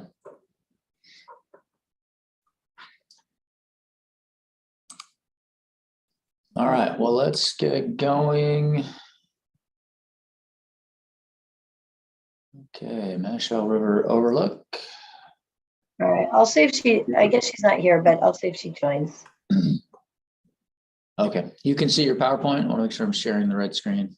I can. Yep. Okay, perfect. Do I All right, have folks. Not yet. Here, let me pass you control. All right. Whoop, there you go. Try clicking on the screen and. Okay. All right, there you go. Whenever you're ready, go right ahead. I might use the arrows. Just give me a second real quick to get to a point. Okay. Sure. Yeah, so thank you. Good afternoon. I'm Laura Moxham, and with me today is Alex Sullivan, who is a parks planner, and Brian Yura with Southwest Region Capital. He's our Southwest Region Capital Project Coordinator. Alicia Feist, the park ranger, may be joining us here shortly to answer questions after the presentation. We're here presenting the Mashell River Valley Overlook and Trail Development Proposal for you today at Nisqually State Park. Nisqually State Park is mostly located in Pierce County. It is on the Nisqually River, about midway between Mount Rainier National Park and the Billy Frank Jr. Nisqually National Wildlife Refuge in Lacey. It is close to the city of Eatonville off of Highway 7 as you head east from Yelm. The current state park ownership is in green and totals about 1,230 acres. The other colors represent some of our major neighbors, including the Nisqually tribe to the south in brown and the UW Pack Forest to the east, both of which share trails with the park. The park is surrounded by 3 streams, the Nisqually River on the south, the Ohawk Creek to the west, and the Mashell River on the east side. Question 1, need. The development of this new park has been a priority for the state since the legislature in 1987 approved the Nisqually River Management Plan, which called for utilizing the natural and economic values of the river and enhanced access for recreational purposes. State parks at that time then initiated acquiring lands for this purpose in the early 90s. State parks completed the master plan for the park in 2010. It identified a need for the development and enhancement of trail systems for pedestrian and equestrian use, as well as creating overlooks and attractions, which this project does these things. In 2020, State Parks completed the pre-design report, which this project was part of the preferred alternative identified in that report. Also in 2020, the Nisqually tribe created the interpretive plan for the park, and it outlined the interpretive content, including identifying content for this proposed trail project. And finally, this project is consistent with the current State Park Strategic Plan and is identified as a priority for the State Parks Commission in their 2022 approved commission priorities. There has been increasing momentum on this exciting vision over the last 30 years. Question 2, project significance. We have determined this project meets all of the state strategies of the statewide acquisition and development strategy as listed on the screen. I will go through each of these with you over the next several slides. First, places to be, connecting people with Washington's iconic landscapes. The park is in the middle of the Nisqually River watershed. It is situated at the convergence of Ohop Creek, the Michelle River, and the Nisqually River. It's a geographic and biological transition point between forested Cascade foothills and the southern Puget Sound prairies. The park represents a very diverse Pacific Northwest ecoregion shaped by earthquakes, volcanic eruptions, floods, storms, fire, and human activity. The park is wonderfully positioned to provide outdoor recreation and environmental education to meet the demands of visitors from an expanding regional, statewide, national, and even international population. Not only is the park located within an hour's drive of Puget Sound urban centers, it is also adjacent to forested mountain trail, waterfalls, and viewpoints.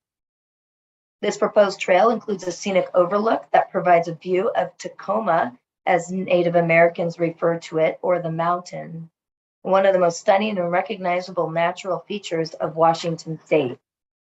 Stories to know is probably the most important of the strategies that this project emphasizes. Culturally, the park is home to a rich convergence of people, traditions, events, and values. For millennia, the ancestors of the Nisqually tribe have lived and hunted in the Nisqually River watershed. One of the Nisqually tribe's important winter village sites was located near the mouth of the Michelle River. The state park is the site of the 1856 Michelle Massacre, which was part of the Indian Wars of Western Washington.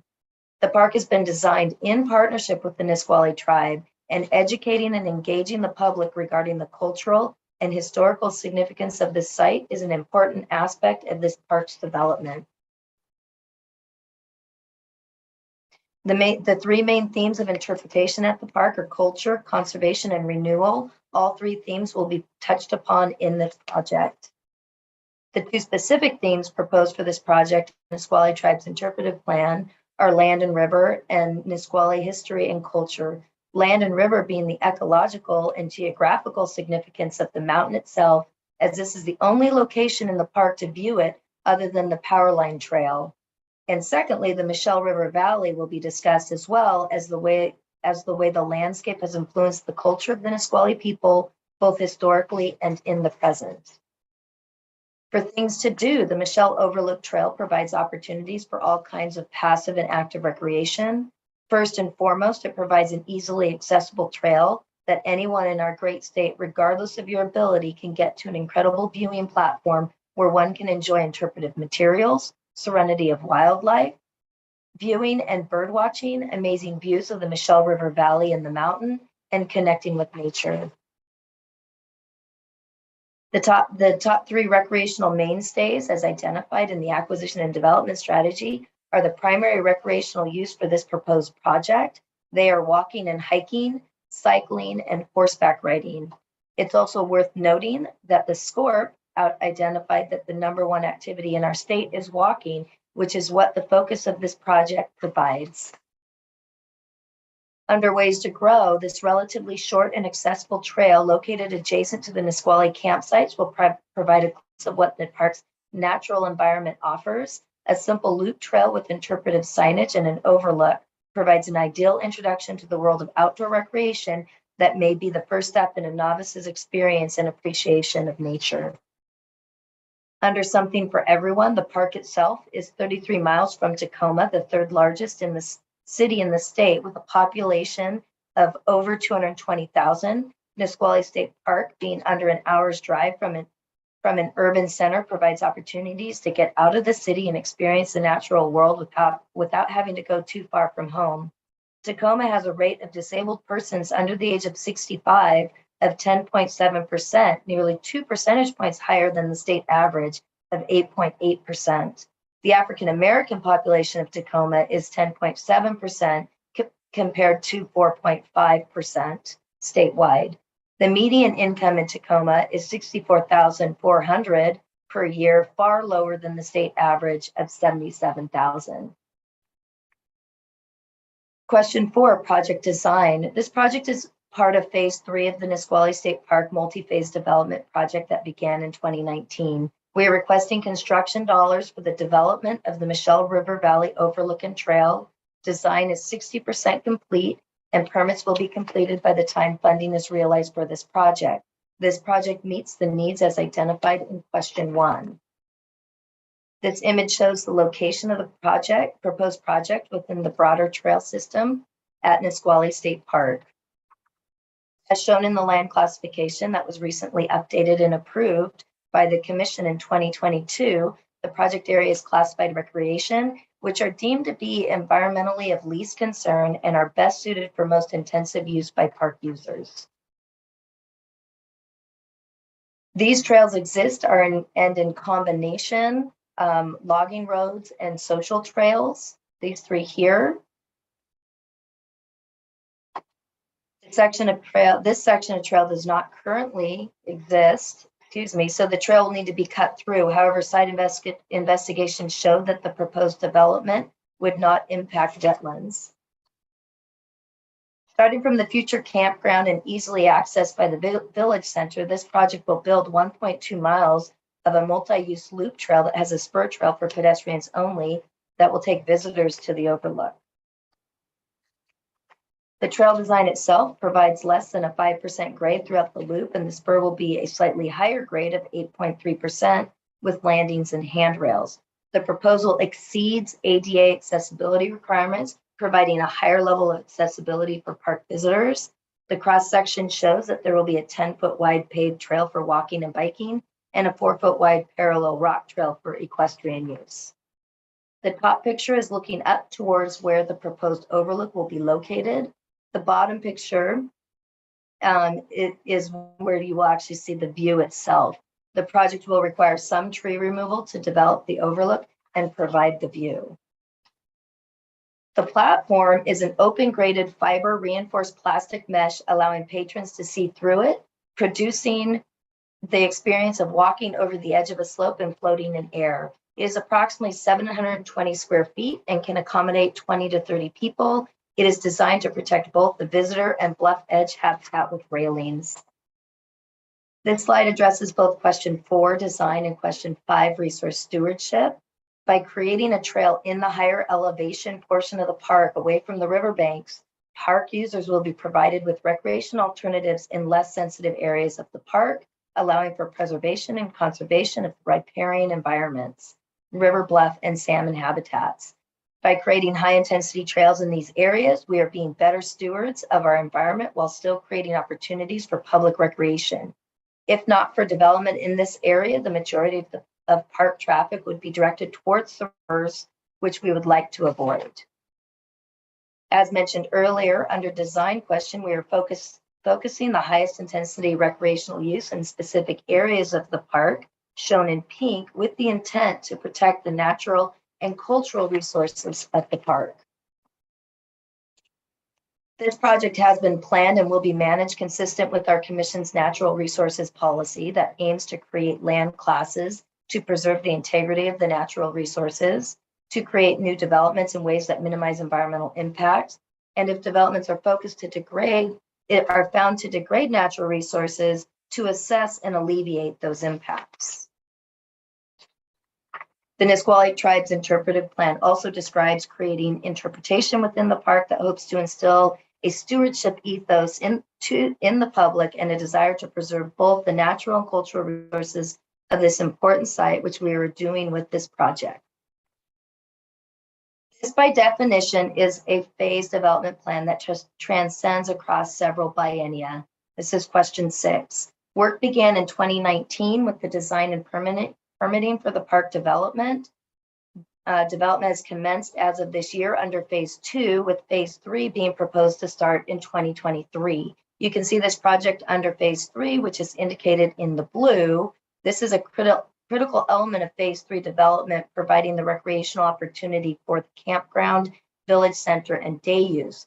If it doesn't get funded, the only recreational opportunity afforded at the site currently would be the Ohop River access area in yellow, which is not as easily accessible to the main recreational hub of the park and affords limited parking.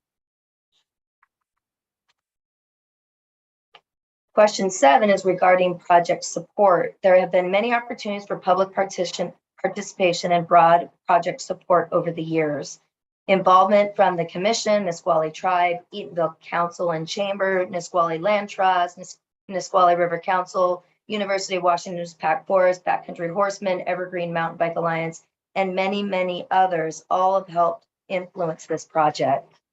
The governor also has heavily supported the project. He visited the park in 2019, along with all 3 local legislators and the Nisqually Tribal Chair and council members. We have received letters of support from the mayor of Eatonville and the director of the UW Pack Forest, who are eager to see an enhancement to the trail system within the park. I would like to take an opportunity to recognize our partnership with the Nisqually Tribe. This is question 8. It is definitely the most unique and important aspect of this project and this park and the park overall, park development overall. And we began meeting with the Nisqually Tribe, who formed their own park commission to work on this project. They said they wanted to partner with state parks to acquire, develop, and manage the park. And we have signed a memorandum of understanding with them in 2020. The tribe has completed many projects to date at the park, and their input has greatly influenced this project specifically, as well as really the planning of the overall park. They've applied for a $2 million America the Beautiful grant, of which $100,000 would fund interpretive elements in phase 3 development if successful. Having a strong tribal partnership to preserve these lands and educate the public is a unique and exciting opportunity for state parks and ensures success for the future of this project and the park. Finally, design, permits, and cultural resource surveys have all been submitted for this project and are anticipated to be complete by the time the grant would be awarded. This project is ready to go. That concludes this presentation. I'd be happy to answer any questions that you may have, as well as I have Brian and Alex here, and I don't know if Alicia has joined us. Great, thank you, Laura. All right, questions from the committee or any clarifications needed? San, go ahead.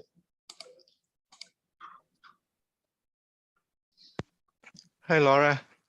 So I saw there's like phase 1, phase 2, 3, and 5. What happened to phase 4? Can you?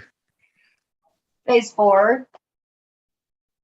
Oh, so that one is 4 through 6 are actually in pre-design. Brian might be able to enlighten us a little bit more. Brian, are you there?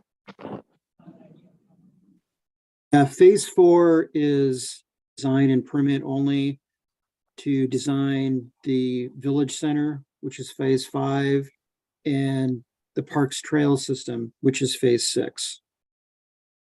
We didn't put that on this map because if we would have put the trail system on this map, you wouldn't have been able to understand or see anything else. Great, thank you. Thanks, Brian. Other questions on this one?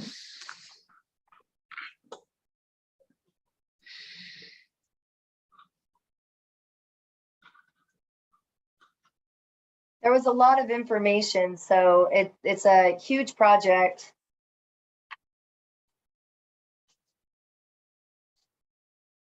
As far as the overall development of the park. So I was trying to put this project in context with that in 12 minutes. Right. But we have Brian here. He's the expert. Ask away. I'm not seeing any hands. Maybe you covered it pretty completely. Will this overlook connect to the existing, that that initial day use parking lot that's there now? Will this connect to that? It's right here. Right up here. Oh wait, yeah, no, it does connect to it. Sorry. The overlook trail will connect. That's correct. Okay, cool. And then the campground in the future is going to go in here. This is the campground and the village center. Where's that? Right here.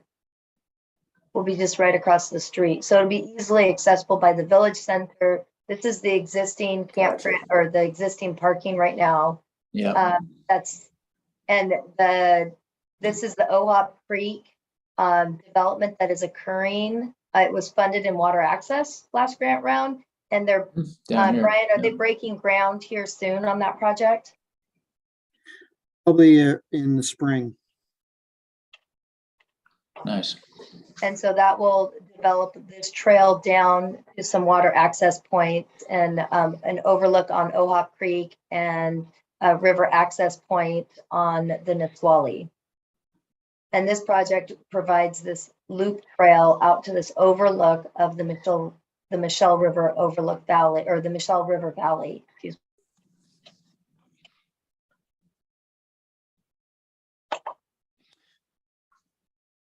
All right.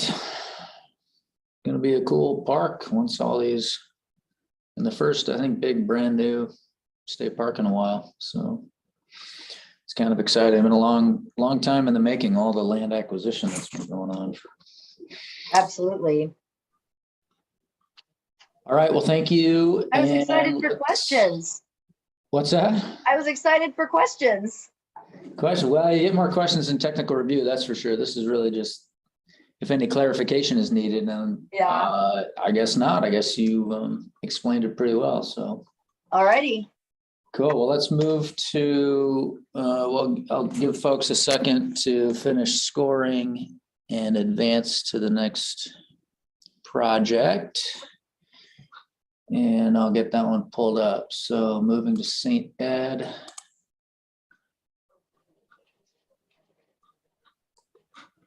All right.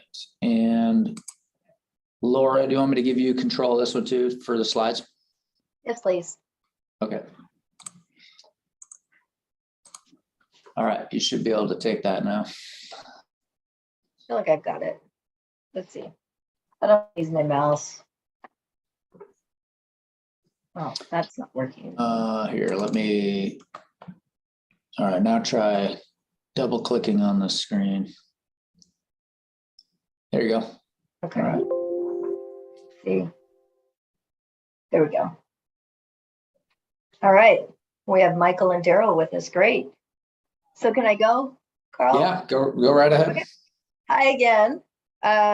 Joining me this afternoon is Michael Storis with Forterra and Daryl Klein, the park manager for St. Edward State Park. We are here to talk with you about a really exciting and unique partnership opportunity to acquire the Arrowhead property to conserve one of the last undeveloped parcels of land on Lake Washington's shoreline.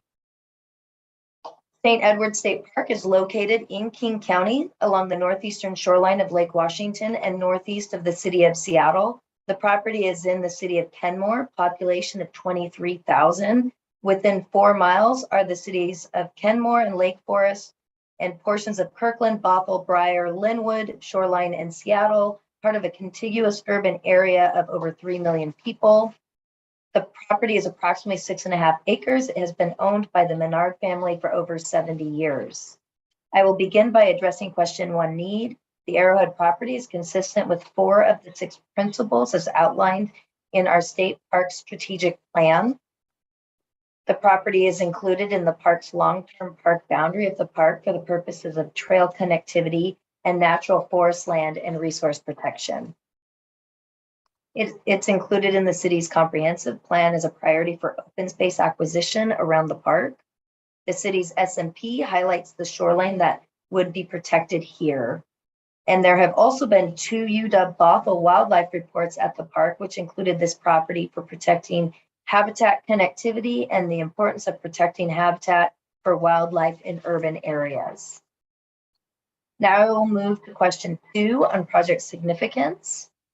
This project addresses all 5 of the strategies as outlined in the State Parks Acquisition and Development Strategy, and over the next several slides, I will describe how. Places to Be highlights connecting people with Washington's iconic landscapes. This property acquisition connects people to Lake Washington's shoreline and adds another 300 feet of shoreline protection to the park. Lake Washington is the largest lake in King County and the second largest lake in our state after Lake Chelan.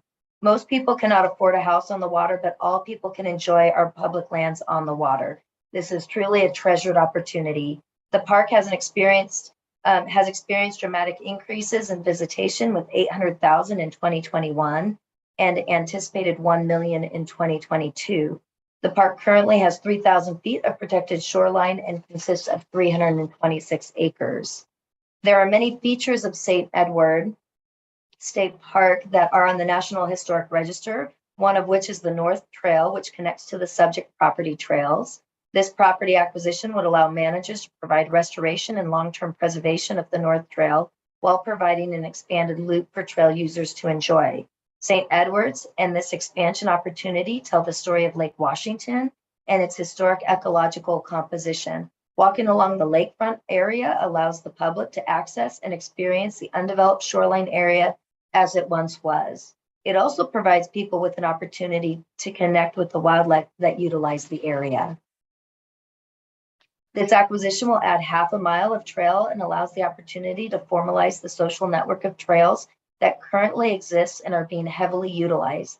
These unimproved trails on the property provide access to the state park from the neighborhood to the north. St. Edward State Park provides a suite of recreational opportunities, including trails, lakefront, interpretive activities, events, wildlife viewing, the lodge itself, ball fields, playgrounds, the grotto, water access, picnic opportunities, and other active forms of recreation such as trail running and mountain biking. Ways to grow, inviting novices to experience Washington's outdoors. Local school and community programs bring young people to the park that will be available on the Arrowhead property as well. 3 summer camps currently utilize the park throughout the summer. State Parks is working to formalize an agreement with the Environmental Education and Research Center, the EERC, that will be operating out of St. Edward State Park to provide an integrated environmental education, experiential learning, and research experience to broad and diverse communities with the purpose of advancing public understanding, connection with nature, scientific knowledge, skills, and stewardship of the Pacific Northwest ecosystems. And finally, there are many community benefits to this property acquisition, which improves the quality of life for all Washingtonians. These include protecting habitat connectivity, protecting open space in a highly developed urban area, reducing invasive species that exist on the property, protecting the watershed and shoreline area. And as mentioned, there are opportunities for research, education, and citizen science. Ongoing studies in the park will be extended to this property, which has been done by the UW Bothell. This property will also provide opportunities for low-impact recreation, such as walking, beach access, and wildlife viewing. Now I will move on to addressing question 3, acquisition priority. The subject property satisfies the need as stated in question 1, as it provides critical habitat protection and recreation access to the water, while also eliminating trespass issues. The public can access this property by trail through the park or by water. Public transit is available. The closest bus stop to the state park is a 12-minute walk, then about a 15-minute walk on trails from the entrance of the park to the property itself. As a state park, St. Edward State Park draws visitors from a larger radius than is typical of local parks. Within a 15-mile radius, there are numerous communities that have a higher than state median percentage for people of color. A higher than state average can be found in census tracts within 2 miles, while census tracts with a greater than 50% population of people of color are found within 8 miles. And King County's percentage of Black African American population is 7.2%, which is much higher than the state average of 4.5%. The property has legal access through the neighborhood to the north of the property or through the park itself. The property has 2 buildable lots, which means it can be subdivided to build 2 homes. If not acquired, the property would be sold and converted to residential development. It lies adjacent to the Arrowhead neighborhood, which contains large houses and high levels of impervious surface. Development of the property would also cause detrimental impacts to wildlife habitat, both by eliminating the habitat provided by the property and by fragmenting the contiguous block of habitat in the area. Additional development would likely expand the reach of invasive plants. Weeds are currently expanding from the adjacent residential area. The property further protects the existing park, provides a buffer, and once acquired, will be managed to better support the wildlife that utilize its high-quality habitat, including lowland conifer and mixed forests. Climate impact. Development would increase impervious surfaces, which would impact the watershed benefits that this forest area provides. There are two unnamed creeks that flow through this property, and downstream of the property, the creek flows through the residential neighborhood. Retaining the natural forest watershed will attenuate or help control flooding in that area. Protecting 6.5 acres of forest land also will absorb summer heat and shades the creek as well as the lake and stores significant amounts of carbon. This acquisition will provide the park with expanded stewardship and management opportunities. The park would formalize management of approximately half mile of trail on the subject property located here. This expanded trail system will extend the North Ridge and Beach trails and would allow the park to abandon and restore about 150 meters of existing North Ridge Trail located here, an historic landmark. The existing trail has water erosion issues due to its steep grade and reduced habitat caused by the loss of understory along the trail. Additionally, the park will conduct invasive species management on the subject property to improve the integrity of the property's ecological resources, to restore the habitat to natural forest, and to limit the spread to other parts of the park. The trail reroute would also improve forest habitat for at least 2 of the 10 acres of forest within the McDonald property directly south of this property, which was added to the park in 2018. The property contains significant ecological resources, including mature lowland forest, 880 feet of stream frontage, and 300 feet of lakeshore that provide diverse habitat for an array of wildlife species. Wildlife cameras on the property have demonstrated the variety of native species that utilize it, including bobcat, coyote, and river otter, among others. The Arrowhead property acts as a wildlife corridor along the shoreline and creek connecting St. Edwards to the regional open space areas. Additionally, the lakeshore and associated nearshore provide habitat for aquatic species, including Chinook, sockeye, and coho salmon, and numerous bird species. Question 6, expansion phase project. This is definitely an expansion of the park. So to orient you to this slide, north is to the left. In 2018, State Parks Commission approved a long-term lease with Daniels Real Estate and in turn received the McDonald property as negotiated compensation. The McDonald property, bordered in green, is over 14 acres. The Arrowhead property would be a great addition in acquiring the last undeveloped property on the north side of the lake, and it is a crucial acquisition in accomplishing the long-term vision for this park. This park was camped in October 2008, which included extensive public process. An outcome of that process was the inclusion of this property in the long-term park boundary. Additionally, this project is heavily supported, as shown by letters of support that this project has received from a variety of organizations with varying range of interests, including Forterra, the city, Mountains to Sound Greenway, Wyra 8, UW Bothell, Finn Hill Neighborhood Alliance, the EERC, and Daniels Real Estate, which renovated and operates the lodge at the park. Question 8, partnerships in match. Partnerships in this acquisition are crucial. State Parks is partnering with Forterra on this acquisition. This partnership is fundamental in our efforts to acquire this property on Lake Washington. Forterra has been working hard and successfully secured grant funds for both Conservation Futures and a cooperative watershed management grant, both through King County. The watershed management grant is a direct match for this project in the amount of $250,000. However, to provide an understanding of the full partnership picture, Forterra will use the Conservation Futures grant money to acquire and hold a conservation easement on the property. Washington State Parks will acquire the underlying fee land, which is the subject of this funding request from WWRP. This conservation strategy reduces this funding request. It reduces the overall cost of the underlying fee land for Washington State Parks, and it allows the partners to best leverage the grant funding sources available to us. Forterra has been working closely with the landowner and funding opportunities for several years now to make this acquisition possible. With Forterra's efforts, we are ready to go with this acquisition. They have lined up King County grants and have been in continual communication with the landowner. Once funding is awarded, we can move forward with our acquisition process immediately and anticipate we could close by March of 2024. That concludes our presentation, and we are happy to answer any questions at this time. Great, thank you, Laura. All right, questions from the committee or any clarifications needed? Looks like we have Michael here from Forterra if there's any questions for them, and the park manager as well.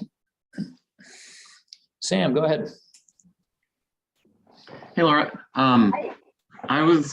Could you just quickly restate what you had said for this final slide about readiness to proceed? So is the landowner not been contacted, or I just don't quite understand. Oh yeah, no, Forterra has been working with the landowner for years. So the landowner is on board, they're willing sellers. We're ready to go. Michael, you can add to that. Yeah, I think we've Forterra's worked with the landowners since as early as 2020, and they are, they're very, very invested in conserving the property and working, with us and state parks to get their full market value for the property, but also to conserve it. And the structure of the landowners is a limited liability trust partnership. So they're working to preserve their family legacy and help conserve the property, but they've been patient, and we've been working with them for a while now. Thank you. Great, thanks.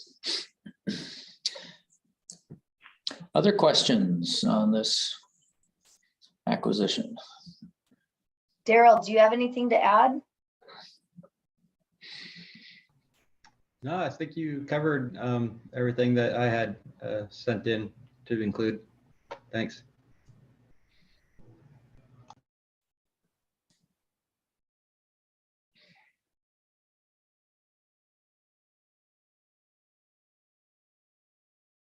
All right, I'm not seeing any other hands.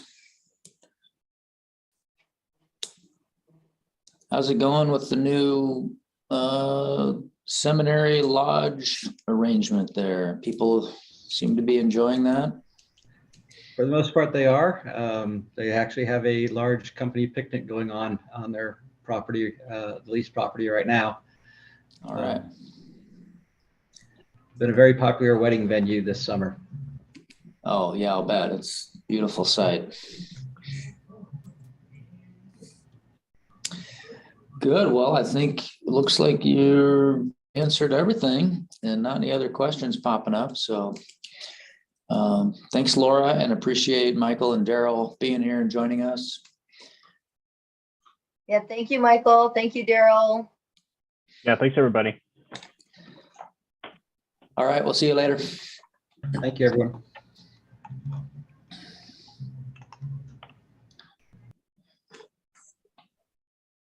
All right, I will give you just a bit, move to the next project, finish scoring that one, move to the next project. Moving north to Fort Casey, and it looks like Jamie is here.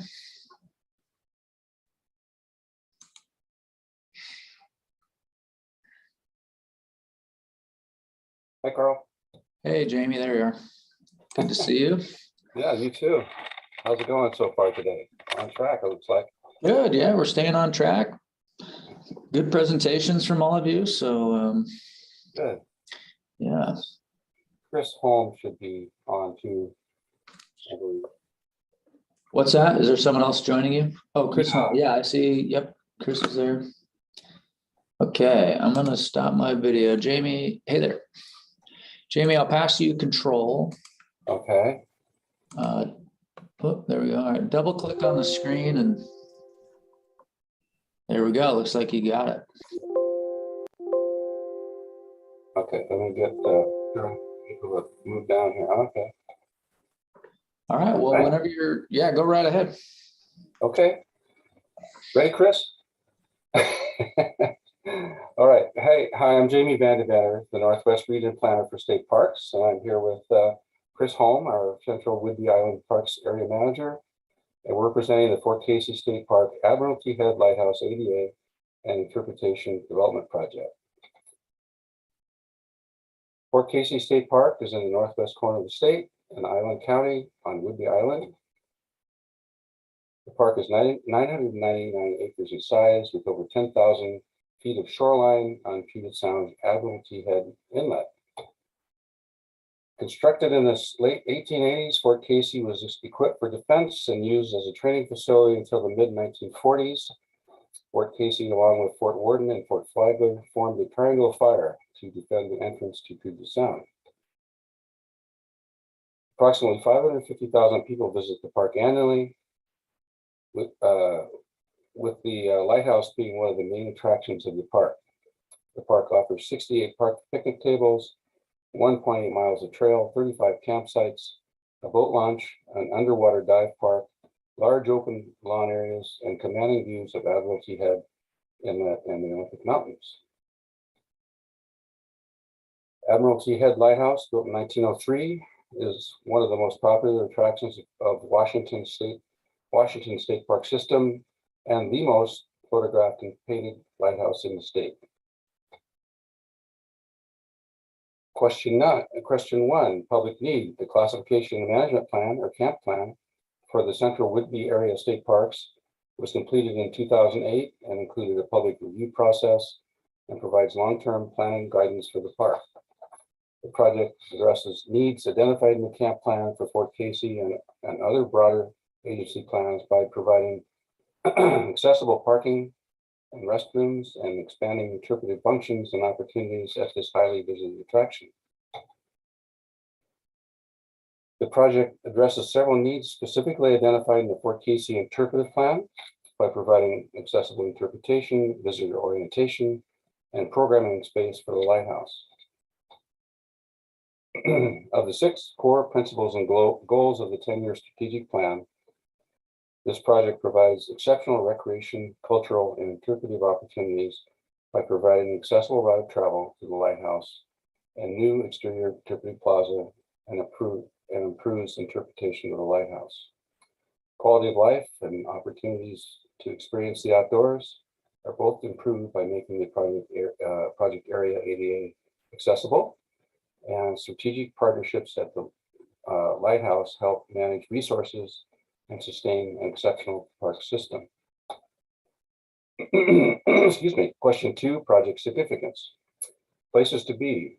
The project provides ADA access and interpretation of the lighthouse. Again, one of the most photographed attractions in Washington State Park System. Stories to know. Interpretive exhibits will tell the many stories of Admiralty Head, a landform with great significance to the Skagit people and other Coast Salish tribes that became a key location in Washington's maritime and military history and development of the Admiral Head Lighthouse. Things to do. This project will add greatly needed ADA access to the park for all people to enjoy. Ways to grow.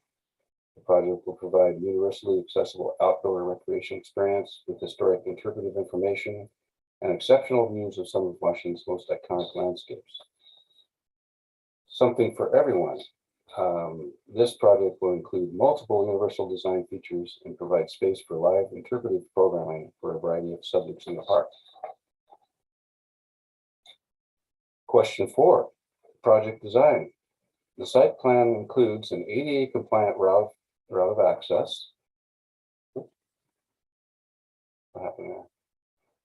This is shown in the dashed blue line. An ADA picnic table with a view with a similar view as the lighthouse.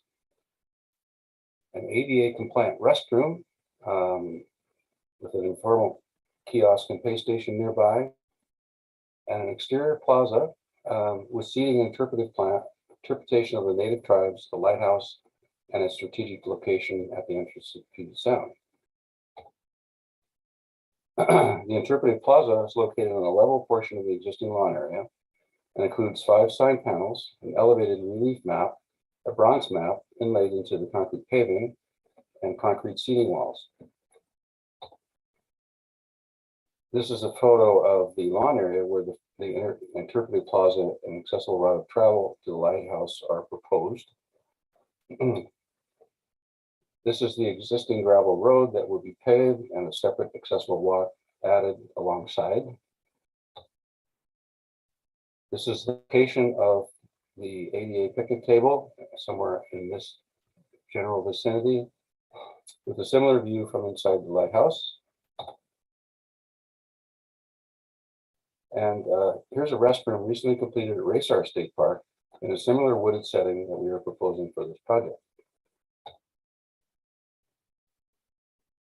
So the design satisfies the described need by providing universal access to a like experience with the historic lighthouse not accessible and the building modifications not allowed, by providing universal access for people with disabilities and new interpretive exhibit with tactile and 3D relief elements, and provides a fully functional, fully accessible programming space that will be used to provide live interpretive programs for all park users. A site survey and conceptual design have been completed with interpretive design approximately 60% complete and the site design approximately 30% complete. The project area is approximately ½ acre in size. A 2,000 square foot interpretive plaza is located on the most level portion of the site. And the area is easily accessed from an existing paved parking area.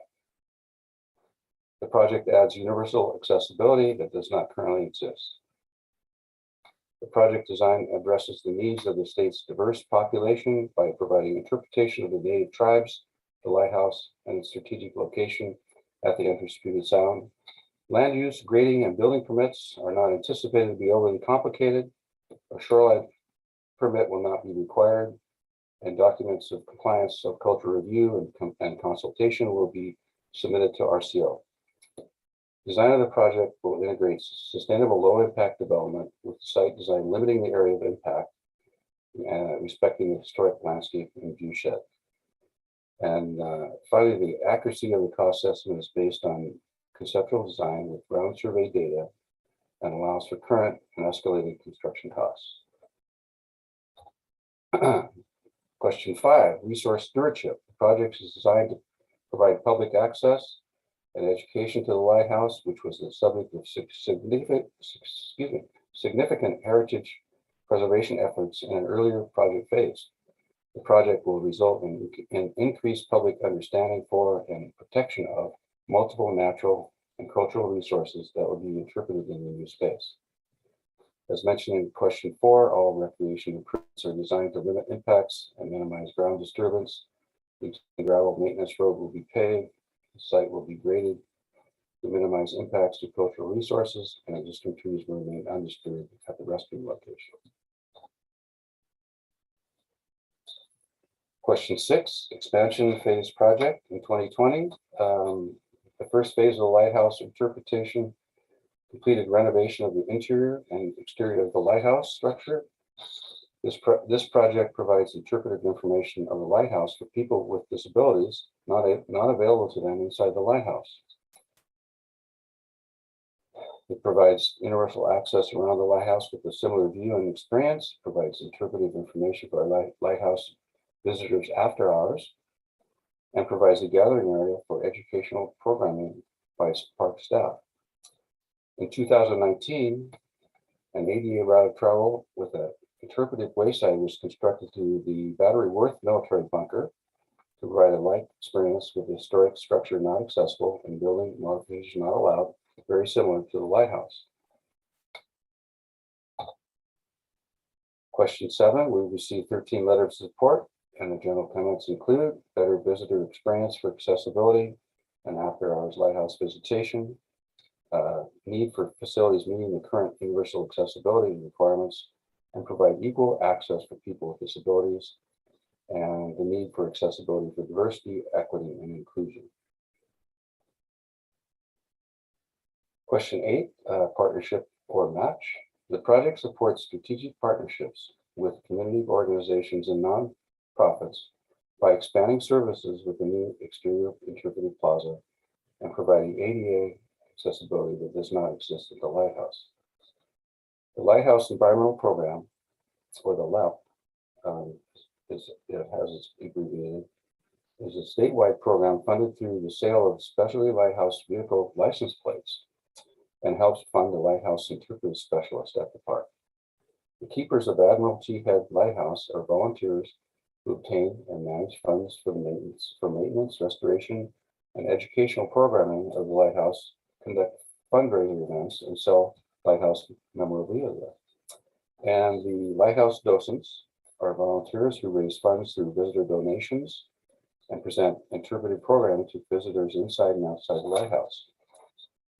The partnerships have raised and donated a total of $60,000 for lighthouse interpretation, of which $11,500 has been received for conceptual interpretive design inside the lighthouse and exterior interpretive plaza design to date, with the balance slated to finish design and installation of interpretive elements inside the lighthouse only. Question 9, readiness to proceed. With funding available in June of 2023, final design and permitting will be completed in 2024, and construction will be completed by the end of June, by the end of the biennium, June of 2025. Thank you, and please let us know if you have questions. Great, thank you, Jamie. Ken, go ahead. Hey, Jamie, great job. Good project. I heard you mention how many visitors to the park every year, but I didn't get the number. What was that number again? 550,000.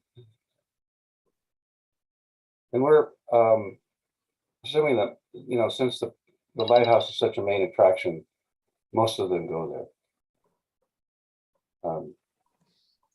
I think the data that we had for the the draft presentation was perhaps not accurate. It was just the count of people that donated in the lighthouse, so it's much less. But I assume that was one of your comments on that, and I appreciate the comment. That's a significant amount of people coming to that location every year. Yeah. Wow. Thank you. You're welcome. Thanks. Janice, go ahead. So I think I was confused at the technical review, and maybe I'm still confused as to the lighthouse itself, having not gone there. Is the lighthouse itself been remodeled and people visit inside all the time? Sure. Chris, do you want to address this one? Yes, the lighthouse went through a renovation, exterior renovation, and then an interior renovation of the floors, doors, windows inside. Prior to that, it was available to the public to enter, and then we have interpretive displays inside, and it is now also open to the public to come inside as well.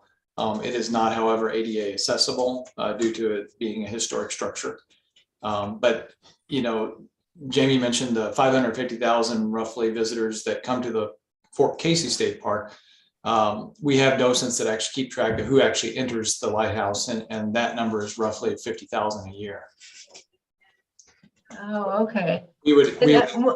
When did this remodel happen inside? Right when COVID hit. So it got started right around the spring of 2020 and finished in the fall, roughly, I think around August of 2020. And like I said, that was just basically a facelift of the outside, and then redoing all the windows, the doors inside, the floors, and it was not a remodel of the interpretive exhibits inside yet. Okay.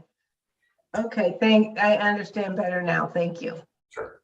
I could add that, Chris, we talked about this, that the original concept for improvements to the lighthouse inside did include, always included, it was recognized that there was not a ADA accessibility inside the building. So the goal was, and the plan was, to always provide an exterior similar experience, and that's what we're doing with this project.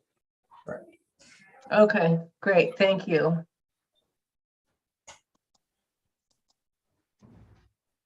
All right, thanks, guys. Other questions or any clarifications needed?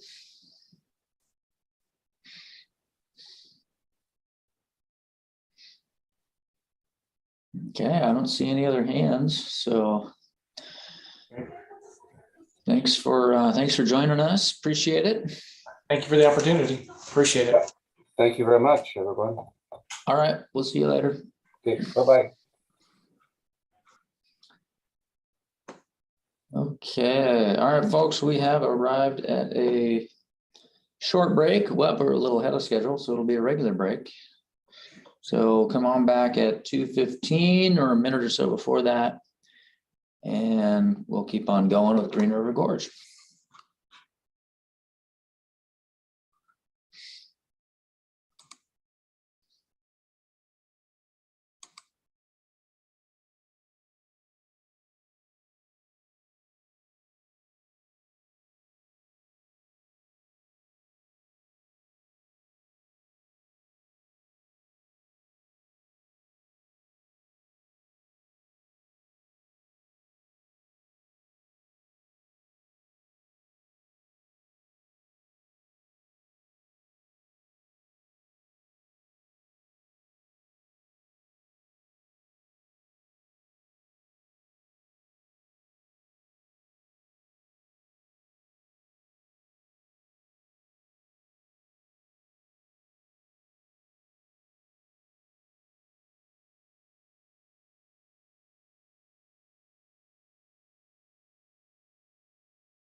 Hey, everybody, welcome back.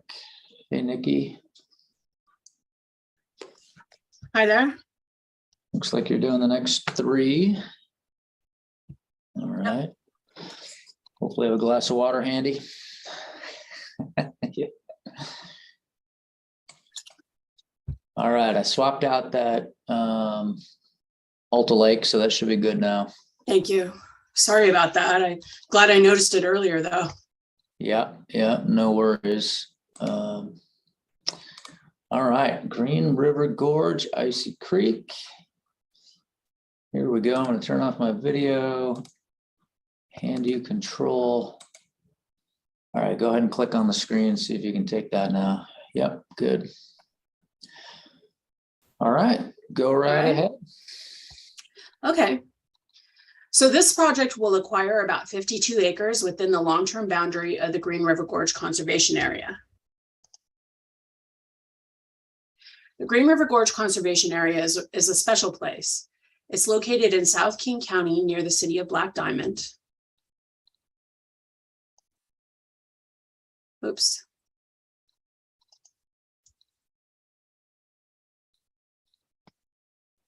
Sorry about that. It includes over 2,200 acres on both sides of the Green River between Kanaska-Palmer State Park and Flaming Geyser State Park. This acquisition is in the middle in an area known as Icy Creek. It's shown in red on this map. This is the second phase of acquisitions in this area. The first phase was in, we got a grant for it in 2020. So some of you may remember it. In the 1960s, the state legislature named this place the Green River Gorge Conservation Area with the intention of protecting all the land you could see from the river while rafting or paddling. So state parks began acquiring land. If you look in PRISM, you'll see that we have had more than 20 previous land acquisition grants in the Green River Gorge.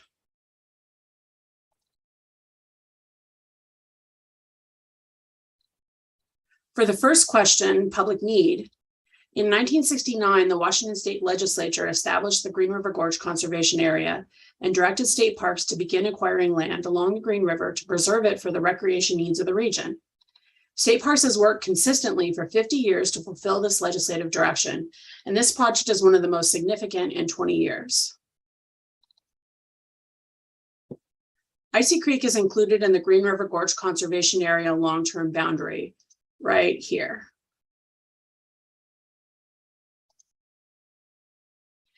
Because the conservation area is so big and complicated, we did a thing that we haven't done in other parks, and we prioritized the acquisitions within the long-term boundary. You'll see in this map that Icy Creek is the 4th ranked acquisition in the Green River Gorge. And it's our top ranked area that we really have a chance of getting anytime soon. The top 3 have been more like pipe dreams so far.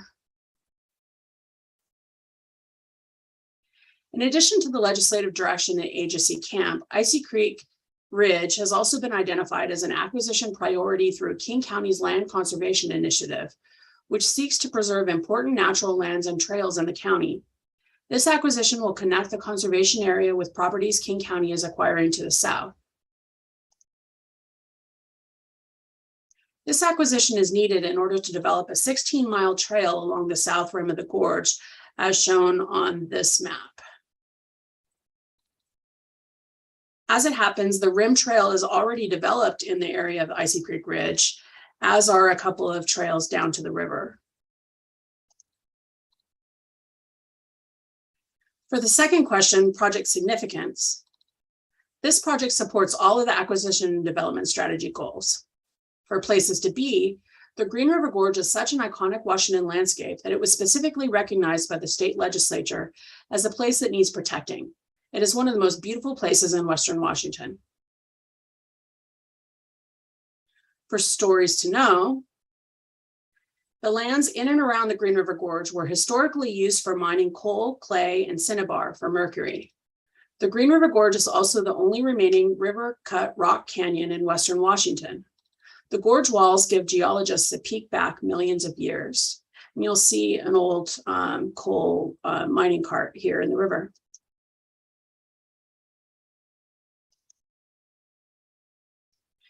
For things to do, RCO's 2017 Assessment of Outdoor Recreation Demand Report shows that walking in park or trail settings is the most popular outdoor recreational activity in the state across all demographics.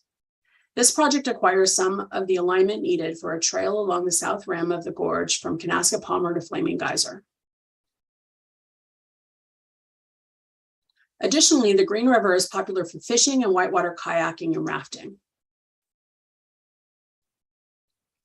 For ways to grow, the Green River Gorge is adjacent to the fastest growing city in the Seattle area, in King County, the most populous county in the state.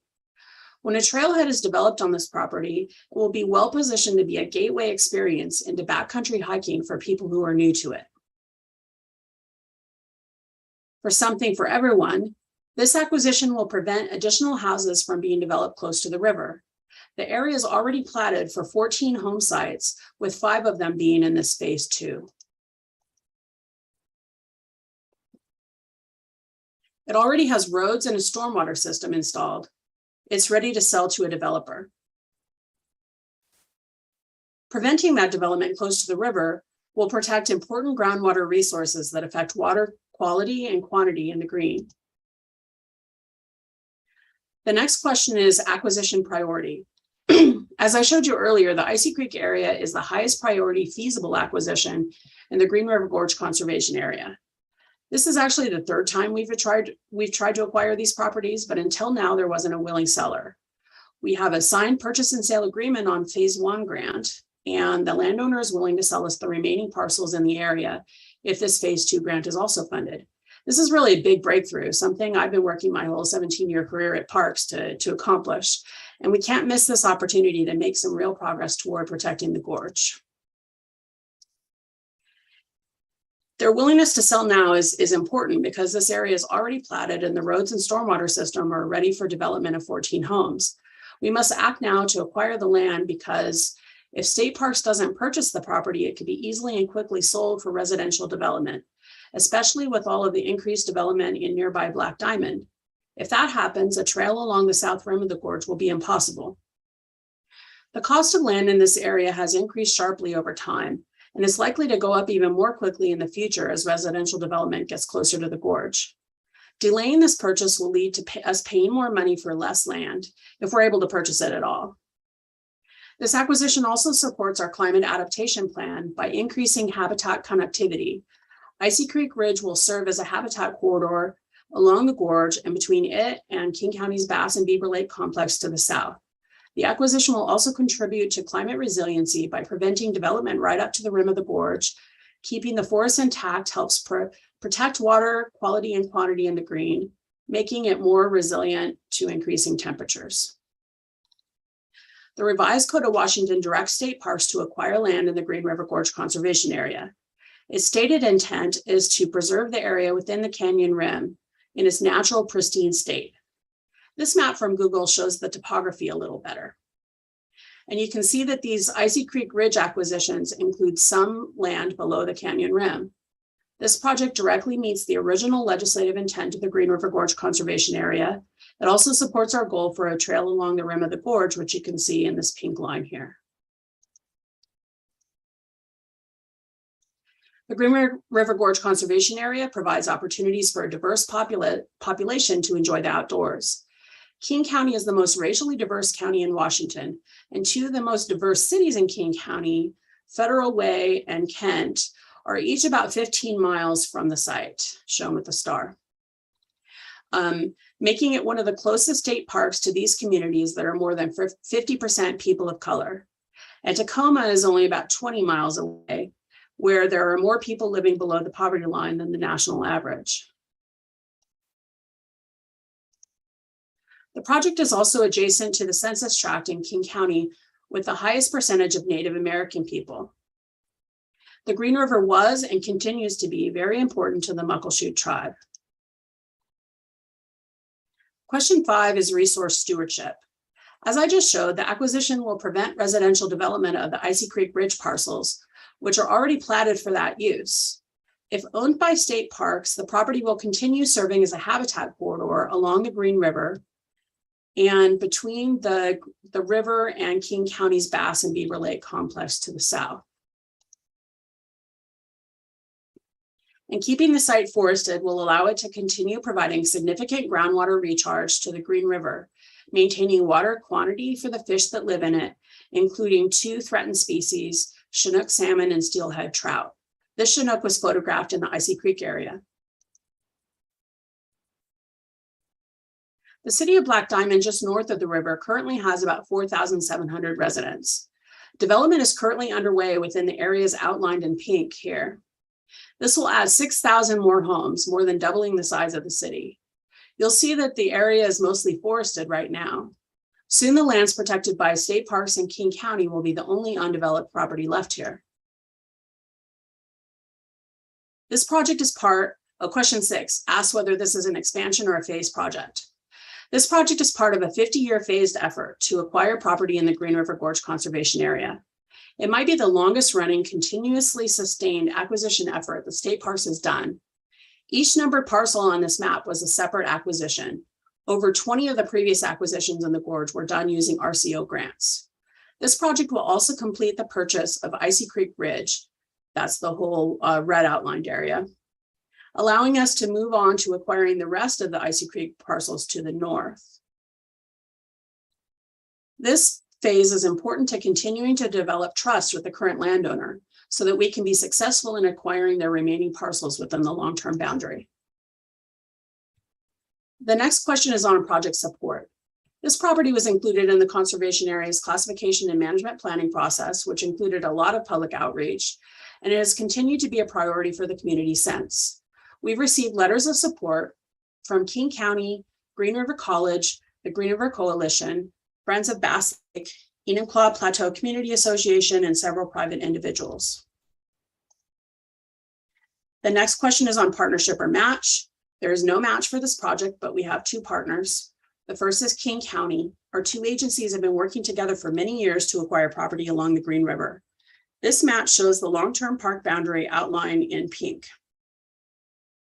King County recently purchased several parcels connecting Icy Creek Ridge to the western part of the Green River Gorge. Those are the ones with the stars on it. And those are, you see that they're within the long-term boundary. And they're currently working to acquire the parcels shown in light blue, which are just south of Icy Creek Ridge. So we are partnering to ensure that this land is protected as quickly as possible. Our second partner is the Green River College. In their letter of support, you'll see that they would like to partner with us on trail mapping and trail installation, as well as maintenance, in addition to a few other things. And the last question is readiness to proceed. Right now, we have a signed purchase and sale agreement with the landowner for phase 1 of this project, and we anticipate closing on those parcels at the end of the year. They've expressed willingness and even eagerness to sell the remaining Icy Creek Ridge parcels to us. Our cost estimates on this grant were based on the appraised values of phase 1 parcels in the same area. We'll be able to begin work on acquiring phase 2 as soon as this project is funded. Thank you, and I'd be happy to answer any questions. Great, thank you, Nikki. Questions from the committee or any clarifications needed?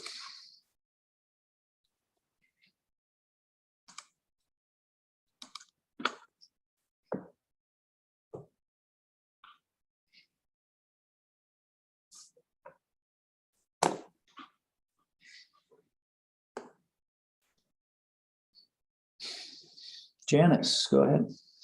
Yeah, I mean, it's a great project. What would happen if we got this property right away? What would actually be done to the property itself? We would use it as a trailhead facility. So it already has roads in it that we could use as a parking area. Even without additional development, we could just install some gates to control where people would park.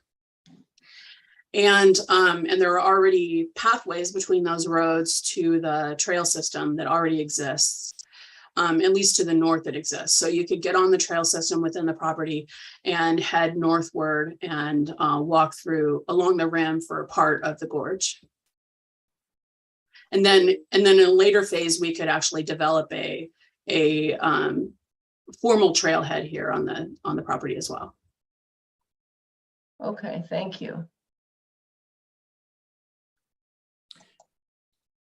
Nice. I was wondering if there was a portion of the trail that already existed, and I guess you answered that extends north from here.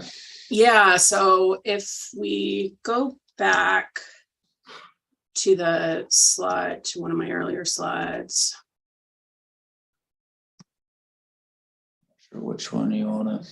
I want the one that shows the whole gorge with the trail on it at the close to the beginning. Does that one show it? No.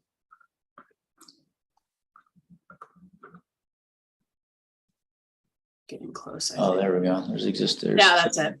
Okay, cool. Okay, so I this, missed that. All right. yeah, the pink area is existing. So, and so is this orange. The orange is existing, that is on private property. No, pink is private property, orange is existing on state parks.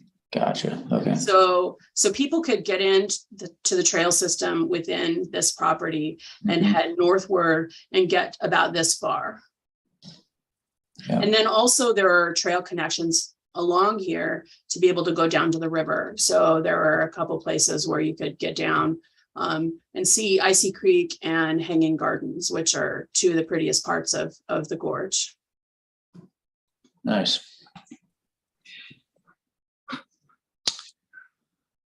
Okay, other questions or any clarifications needed on this acquisition?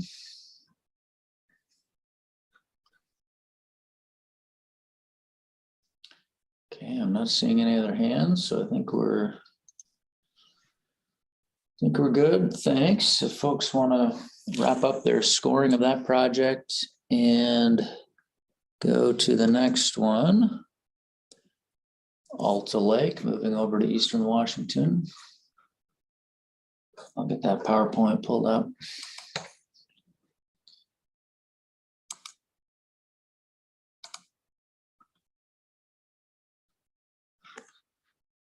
There we go. All right, stop that. Control back to you, Nikki. See if you got that. Yep.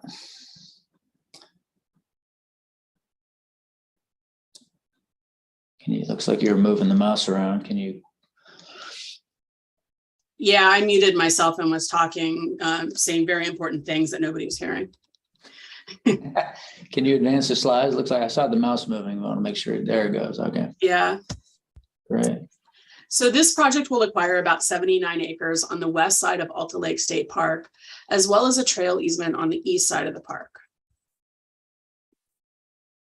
Alta Lake State Park is in the southern part of Okanogan County. It's right where Okanogan County meets Douglas and Chelan counties. The park is on the northern end of Alta Lake.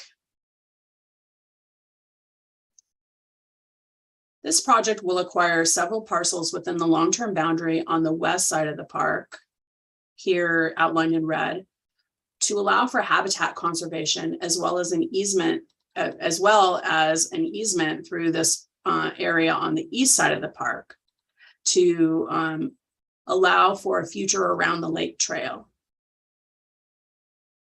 Both of these areas are owned by the same people. For the first question, public need, Alta Lake State Park went through the classification and management planning in 2020. And the parcels included in this project were included in the long-term park boundary, as you can see here. This line here is a theoretical trail easement through this area. The western property is needed to retain habitat connectivity for the golden eagle and western gray squirrel and to protect the park from future development. And the eastern property, shown in the red line on this map, is a trail easement for a future around the lake trail, which is shown here. The green area is the U.S. Forest Service. The pink area is a private property owner who is interested in allowing the trail through his property. This is also U.S. Forest Service. And then this is a small area along the road getting back into the park. The project also supports the state park strategic plan goals to protect and conserve park system resources for the future and to provide exceptional recreational opportunities that all visitors enjoy and support. For the second question, project significance, this project supports the acquisition and development strategy goals of places to be, things to do, and something for everyone. Alta Lake is definitely an iconic Washington landscape. The lake is in the middle of a pretty arid area, so it serves as kind of an oasis for both people and animals. And here's a view of that oasis. For things to do, we'll acquire a trail easement over the parcel to the east, allowing us to create a 5.5-mile around the lake trail. Walking is the most popular recreational activity in Washington, with 94% of respondents participating. And also a recent camp process specifically had people asking for more recreational opportunities, specifically trails in Alta Lake State Park. The idea is that the trail easement through this property, shown with the red dashed line, will allow us to reach this property east of the lake that is owned by the U.S. Forest Service, the trail through the Forest Service property here in green that will take us down to a large privately owned parcel that's used for a campground on the south end of the trail where the landowner is willing to allow a trail. And then that would lead back to more Forest Service land that would then connect to a short section of the road that it's a lightly used road that gets you back into the park. And then you could take the park trail system to connect back up in a complete loop. Oops, I think I went too far.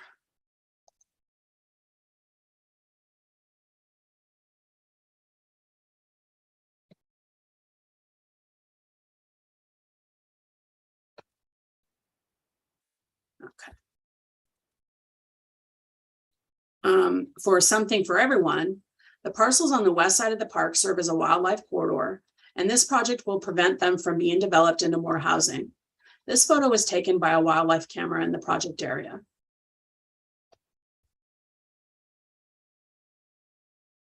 The next question is acquisition priority. You can see here that the western property is very close to the park's campground, which are shown with these yellow loops. And also that there are a lot of houses up here on the north end of it by the golf course. If this property were purchased and privately developed, it would impact the park's camping and day use experience. And you can see that the park is relatively small at about 162 acres. Most of the recreational development in the park is focused on either lake access or on camping. But during the planning process, we learned that there's also demand for trails. With the Forest Service on one side of the lake and a willing landowner on the south side, we only need a trail easement through this eastern parcel here in order to be able to develop a trail most of the way around the lake. As it happens, we've been trying to reach out to the landowner, this landowner who owns both these pieces, to explore purchasing this eastern property for years. But until recently, they didn't want to talk with us. But the planning process warmed them up to the idea, and they've now signed the landowner acknowledgement form for this grant. This is a big deal, and it's our first opportunity to make progress with them and start to build trust. We need to act now or risk losing this progress. The census tract that includes Alta Lake has a median income lower than the state average. This acquisition will expand access for people of lower incomes. And it will allow us to manage some of the adjacent timber consistent with what we're doing in the park, allowing us to better manage for climate resiliency in the case of more frequent wildfires.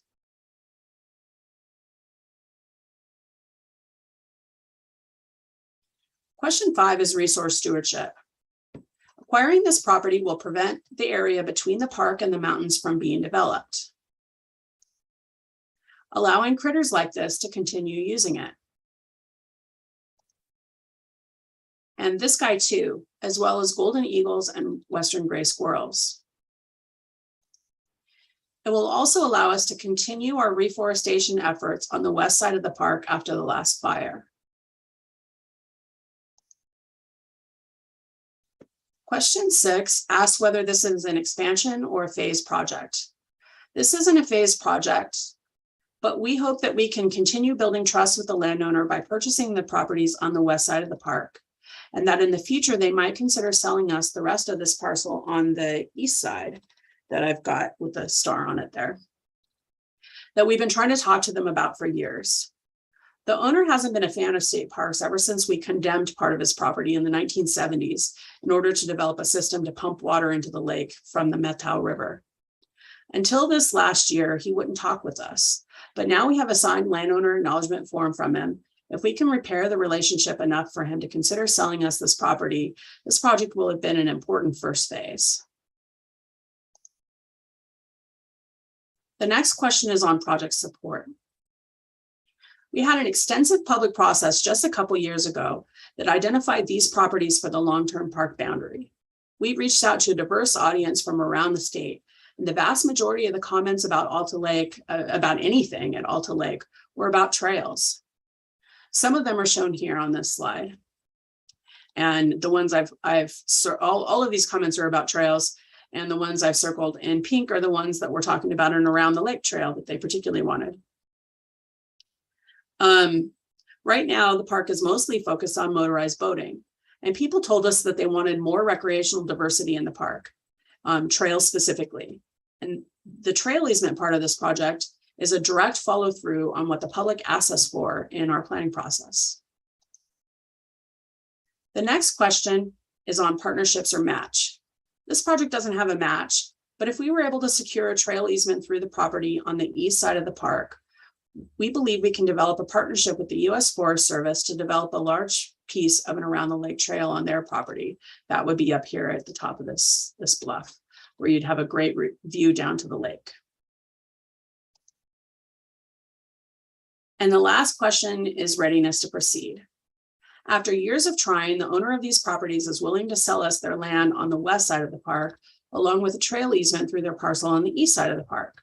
We will be able to move forward with the acquisition as soon as this project is funded. Thank you. I'd be happy to answer any questions.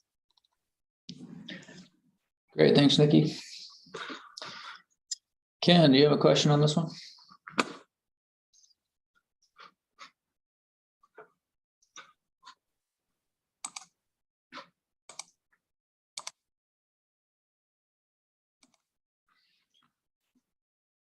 Nope, I saw your video there for a minute. I thought maybe you had a question. Sorry, too many buttons. Yes, there are.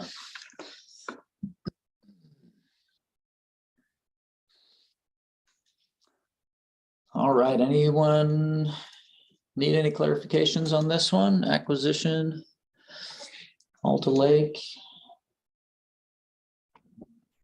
Ryan, go ahead.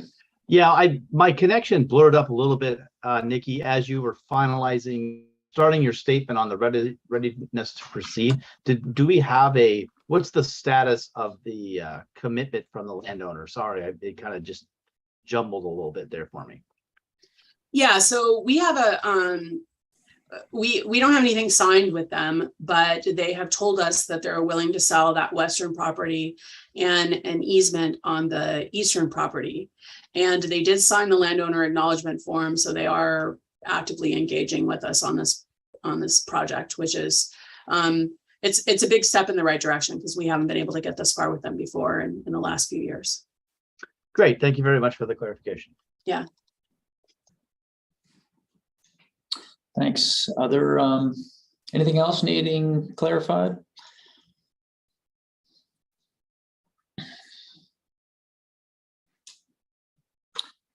Don't see any other hands. Going once, going twice. All right, well, folks, wrap up scoring on that one. And make sure you click over to our next project, and I'll get the PowerPoint up for that one.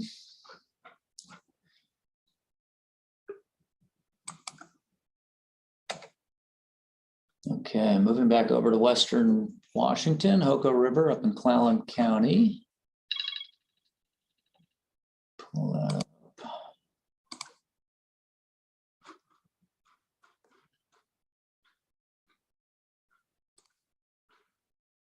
right, Nikki, I'm going to give control back to you. All right, see if you can. Yeah, it looks like you're moving the mouse around. Yeah. Good. All right, we'll go right ahead. All right. So this project will acquire about 17 acres within the long-term boundary of Hoko River State Park. Hoko River State Park is way up in the northwest corner of the state in Clallam County. Hoko River State Park includes about 940 acres on the Strait of Juan de Fuca, the Hoko River here, and the Little Hoko River here.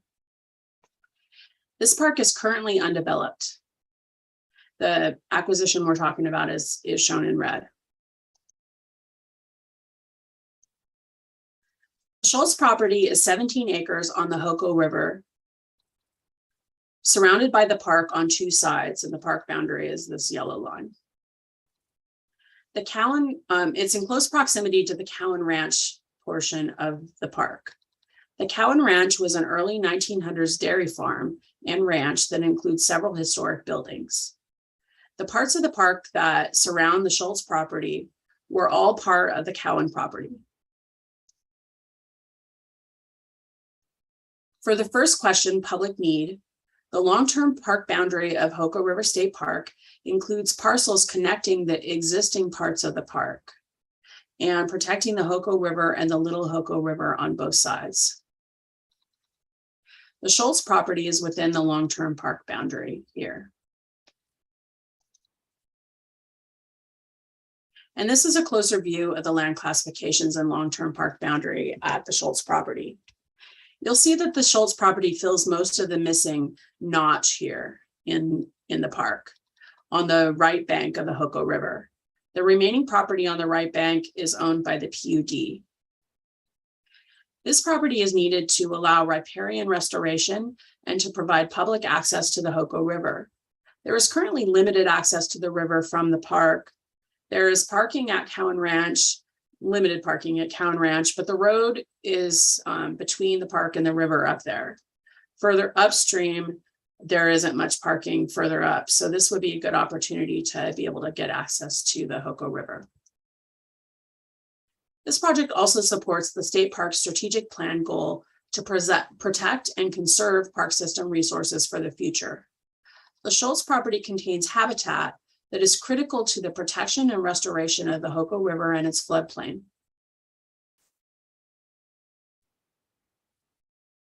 For the second question, project significance, this project supports the acquisition and development strategy goals, places to be, stories to know, things to do, and something for everyone. For places to be, the Schultz property is right on the Hoko River, a beautiful stream in a beautiful agricultural area.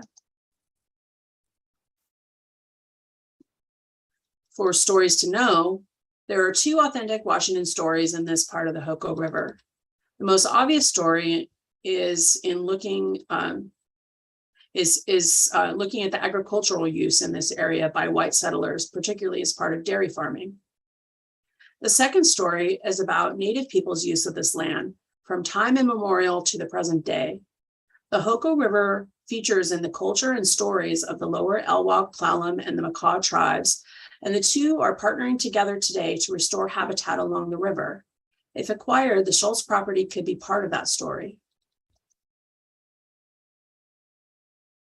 For things to do, the Schultz property is a great place for nature activities like bird watching, the second most popular activity in the state, according to RCO's SCORP survey.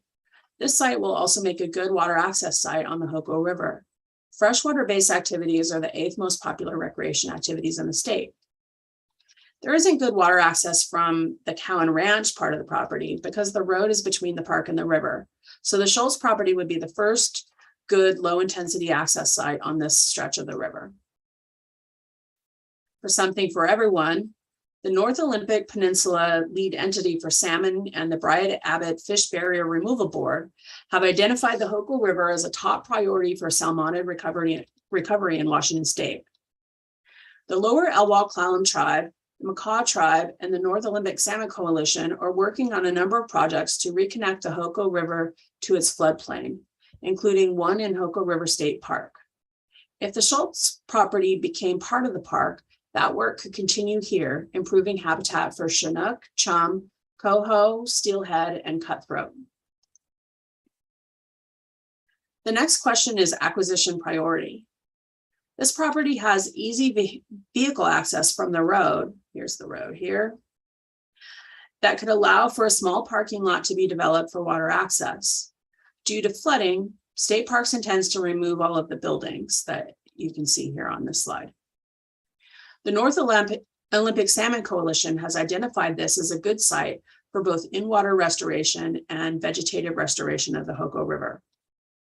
They are the ones who brought this acquisition opportunity to our attention. The landowners recently purchased a home elsewhere and have since we submitted this application, they've put the property on the market. If we miss this opportunity, it may be purchased for private use, eliminating the possibility of a water access site and limiting or possibly eliminating the possibility of restoration in this stretch of the Hoko. Here's some of the demographics in the census tract that includes the Schultz property. This acquisition will expand access for people of lower incomes, people of color, tribal populations, and people with disabilities.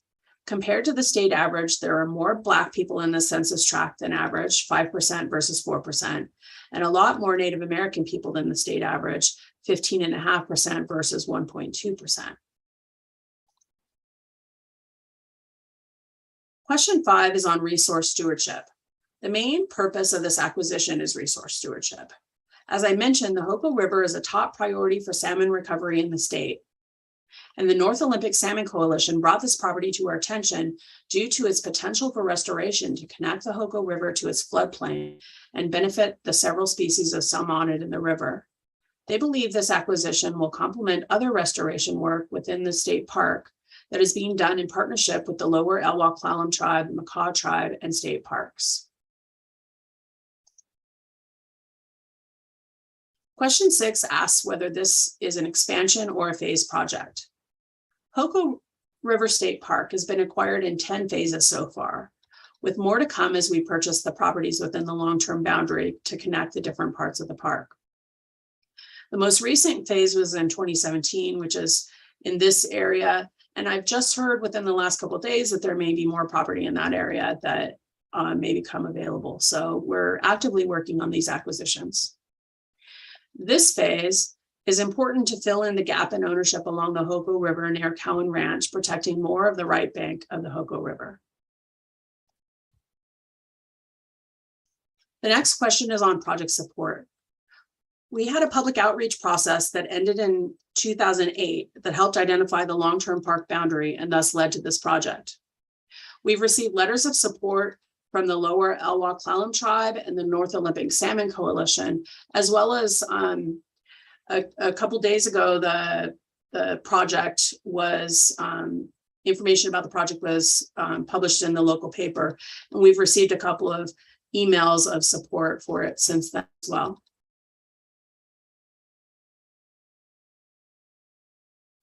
The next question is on partnerships or match. There's a match for this project, but there are 3 partners. The North Olympic Salmon Coalition, the Lower Elwha-Clallam Tribe, and the Makah Tribe are partnering with state parks to restore habitat on the Hoko River inside the current state park's boundary. And they believe that this acquisition will allow them to continue that work downstream on this property. The last question is readiness to proceed. The owner of the Schultz property has already purchased another home and has put this property on the market. It's ready to proceed as soon as this project is funded. Thank you. I'd be happy to answer any questions. Great, thank you, Nikki. Any questions from the committee or clarifications needed on this acquisition?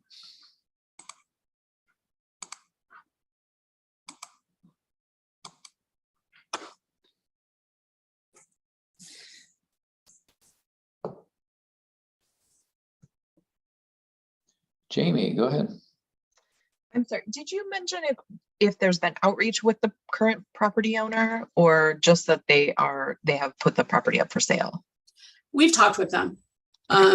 We talked with them before starting on this grant. The North Olympic Salmon Coalition brought the property to our attention and gave us their contact information. And I've talked with the owner. She's anxious to sell, which is why they have since put it on the market.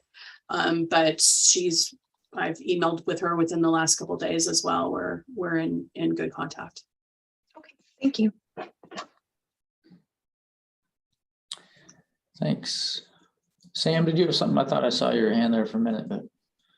That was my question was basically just asked. All right. Great. Other questions or clarifications needed?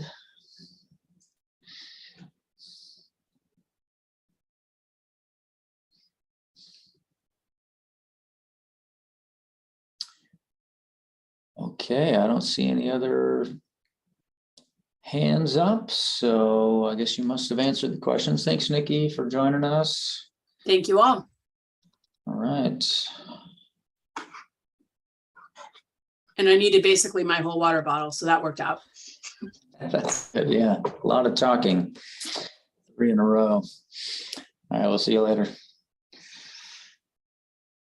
Okay, we are just a few minutes ahead of schedule, but let's we'll just tack a few minutes onto our break here. So let's come back as scheduled at, wait, no, we're several, no, wait, hold on, scratch that. We're like 20 minutes ahead of schedule. Let's come back at 3:15. That's almost 20 minutes.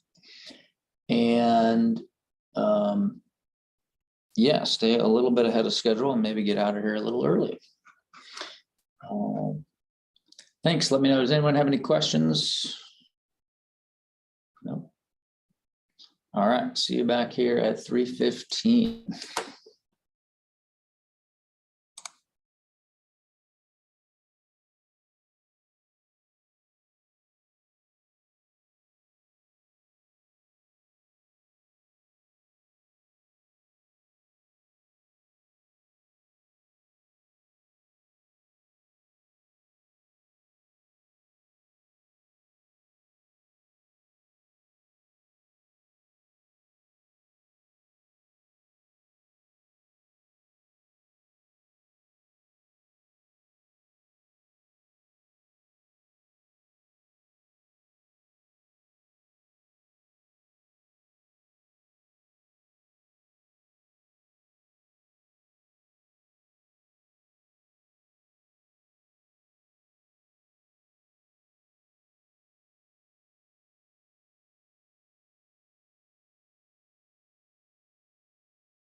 Hey, everybody.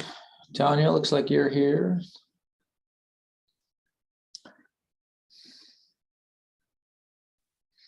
Yep, I'm here. Let me see if I can get my video to start. There you are. Excellent. It's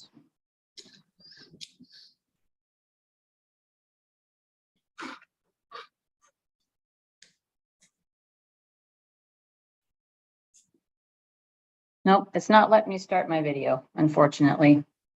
Not cooperating. Well, no worries. No. We can hear you, so that's good. Great.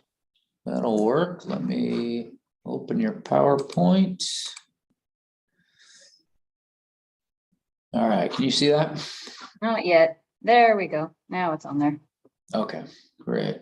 I'll turn off my video. I'm going to pass you control. All right, click on, you might need to double click on the screen to kind of take it. But there we go. Yep, it's working. Okay. All right, well, go right ahead. All right. Well, good afternoon. My name is Tanya Moore with Washington State Parks in the Real Estate Department. And I'm going to talk about the in-holdings and adjacent properties 2022. So this project is a little different than the other acquisition projects you will see today.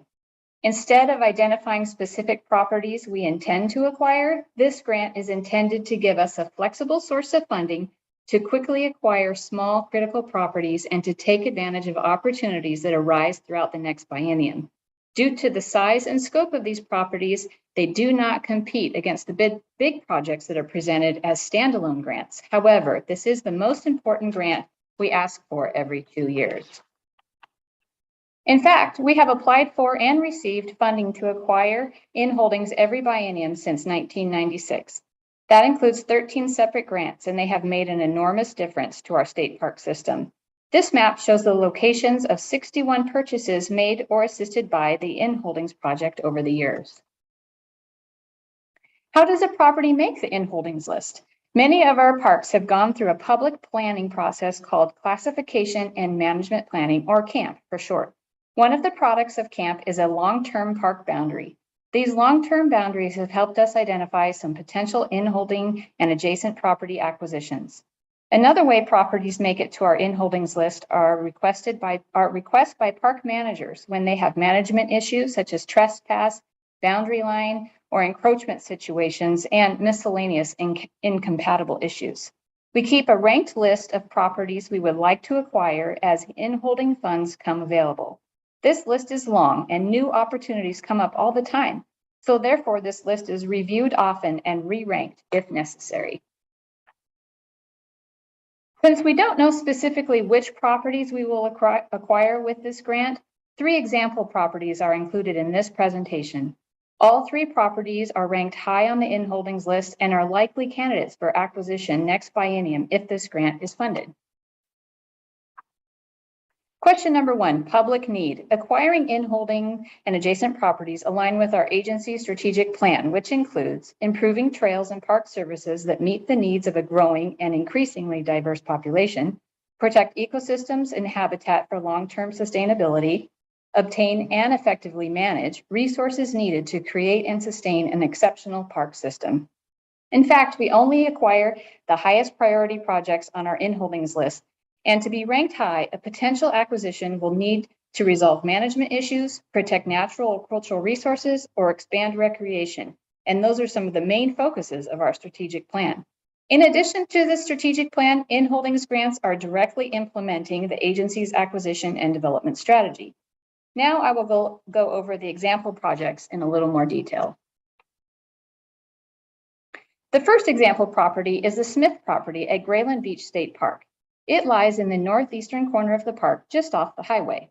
Grayland Beach State Park is a 581-acre year-round marine camping park with over 7,000 feet of ocean frontage, just south of the town of Grayland. In 2021, it was brought to our attention by the landowner that there is a boundary line issue with this parcel.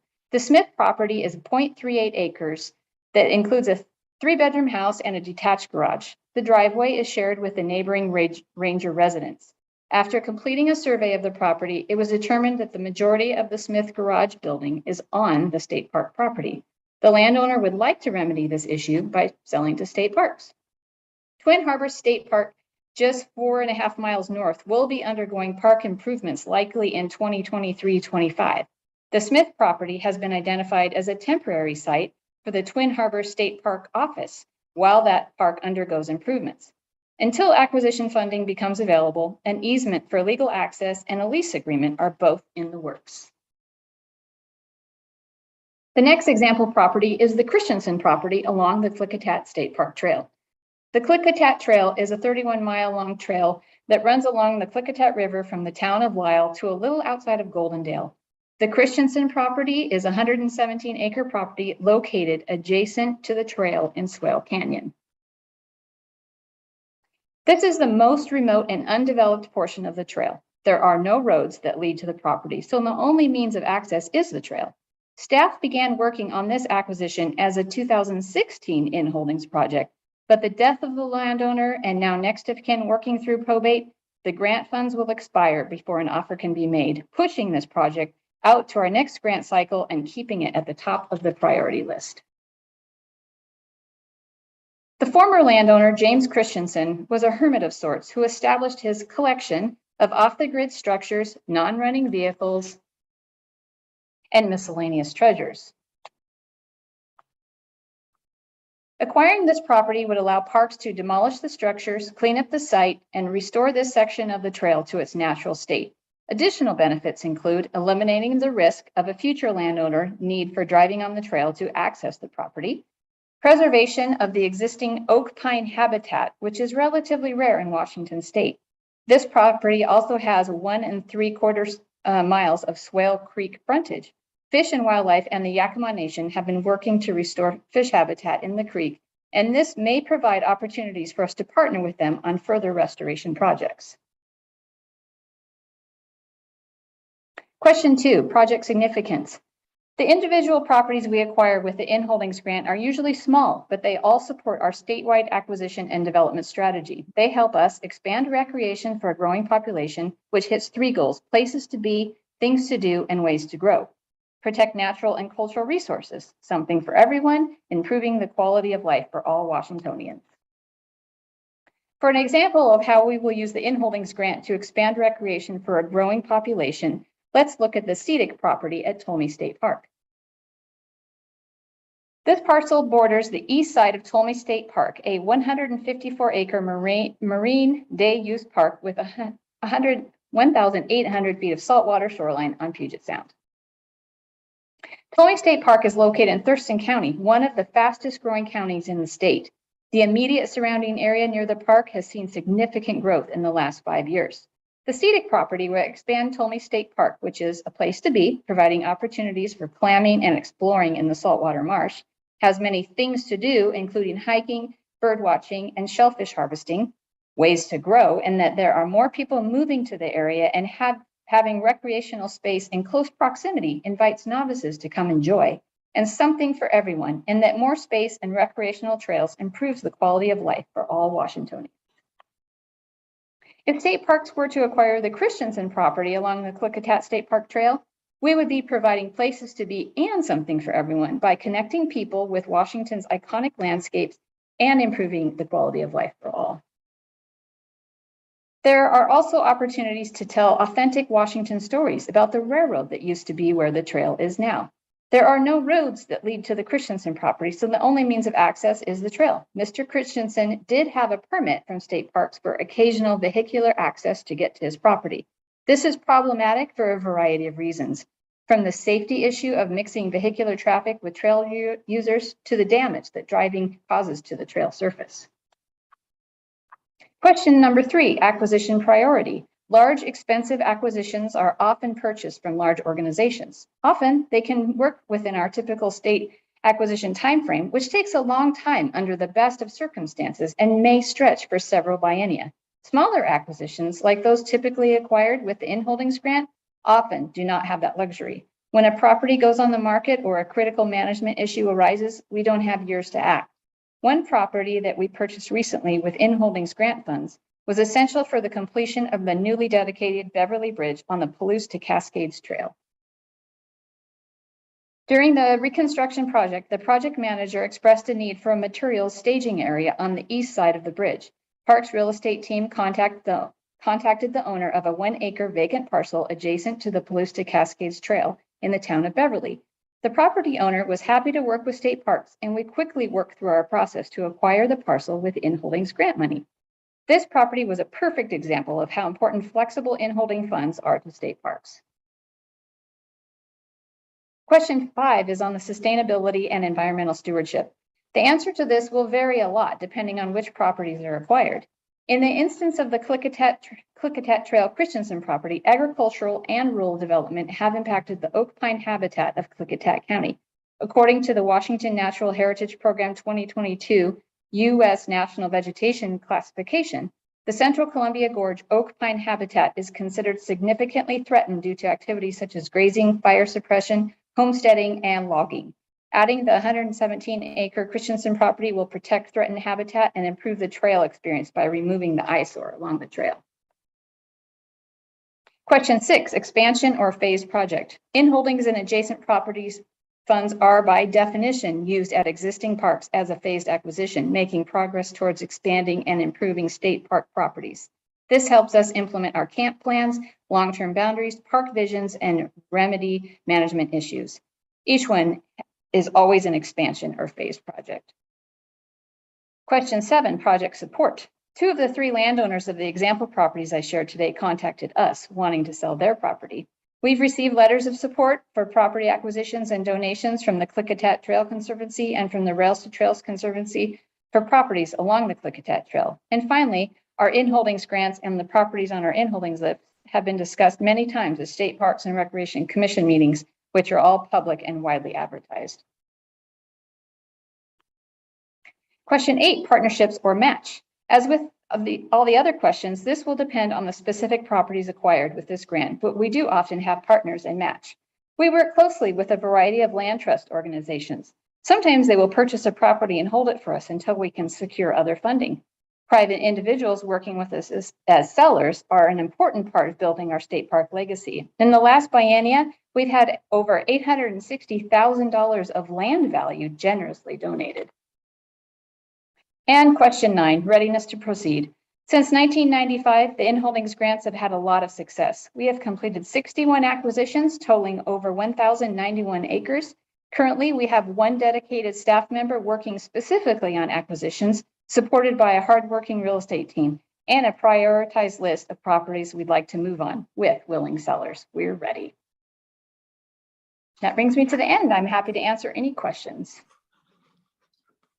Great, thanks, Tanya. All right, any questions from the committee or clarifications needed?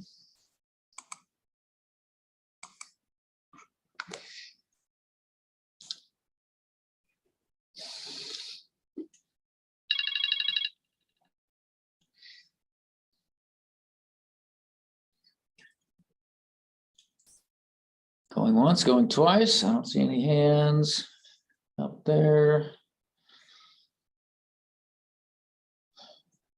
Maybe you nailed it, answered all their questions. Great. All right. Well, thank you. All right. Well, thanks, Tanya. We'll see you later. All right.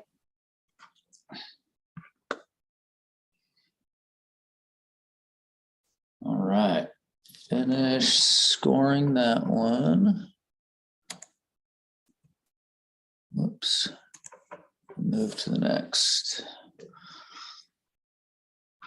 All right, Willapa Hills Trail.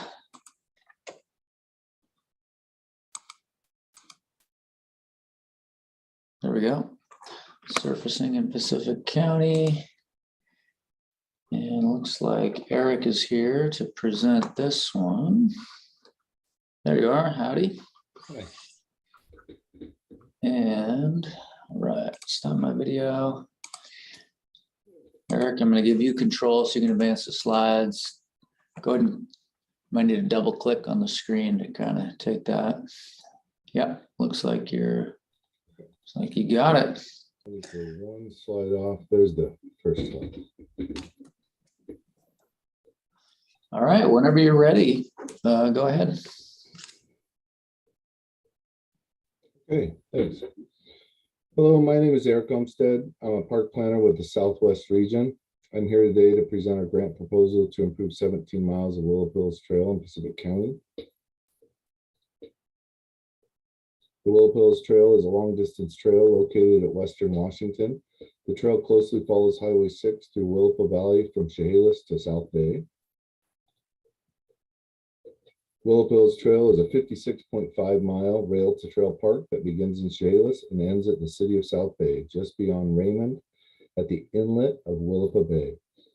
The state park adopted the railroad system of measurement starting at mile 0 in Chehalis, extending west, identifying each segment per mile, and ending at mile 56.5 in South Bay. This project includes 2 segments of trail totaling 17 miles. The 2 sections are miles 28 to 36 and miles 37 to 46. The section in between miles 36 to 37 were improved with a previously awarded grant.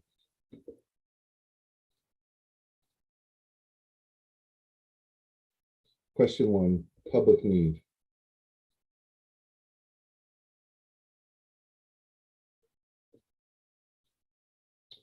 The primary public need of this project is to connect 56 miles of safe, usable, continuous Willow Hills Trail for authorized public recreation.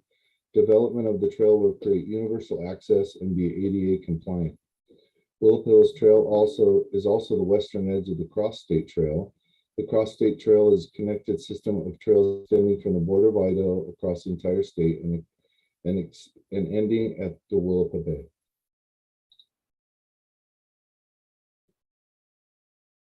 As you can see, the trail and the proposed sections are in desperate need of resurfacing in order to accommodate all potential users. The project will also protect the trail from unauthorized use by blocking entrances with boulders at road crossings. Proper surfacing will create an invitation for authorized uses, which will lead to a self-regulating system. Here is an example of unauthorized use on the trail.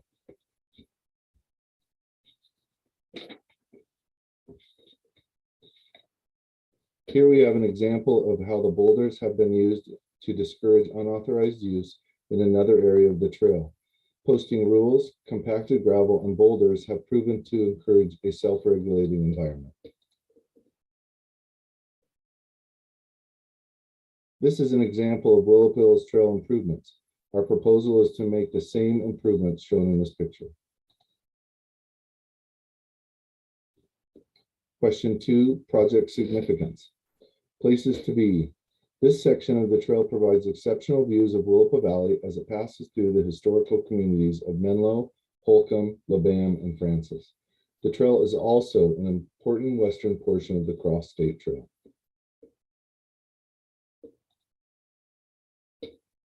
Stories to know. The trail has a rich, significant history, beginning with indigenous peoples' villages where Native Americans fished and gathered for hundreds of years.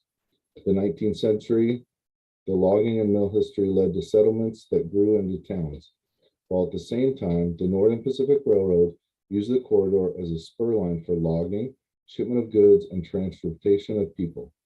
The original overall line stretched 2,000 miles from Willapa Bay to Lake Superior. The story continues with Washington State Park's purchase of the spur line, which was later named the Willow Hills Trail. Development of the trail will allow visitors to learn more through interpretation about the trail and regions past and how people lived in the Willapa Valley. Things to do. There are many more activities along the trail. However, this list shows that 5 of the top 12 recreational activities in Washington can be achieved at Willapa Hills Trail. Ways to grow, inviting novices. Resurfacing the trail creates an invitation to novices, making it easier to use and access. Often the trail serves as an important recreational lifeline for people as it is setting for better health for visitors. In fact, Pacific County is 33rd out of 39 counties for healthy behaviors. In the light of this, development of the trail is essential to provide places for people to go. This trail promotes healthy behaviors through recreation.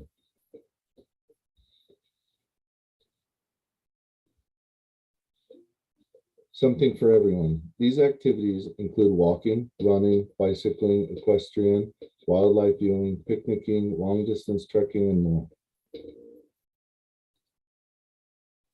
Question 4, project design. The project surfaces 17 miles of compacted gravel for miles 28 to 36 and miles 37 to 46. The project installs signage, culverts repair, and new boulders at road crossings as needed.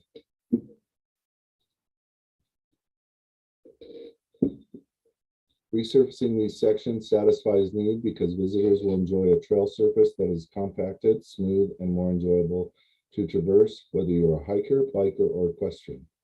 Here we see existing conditions with limited use and a visitor freely moving across improved conditions.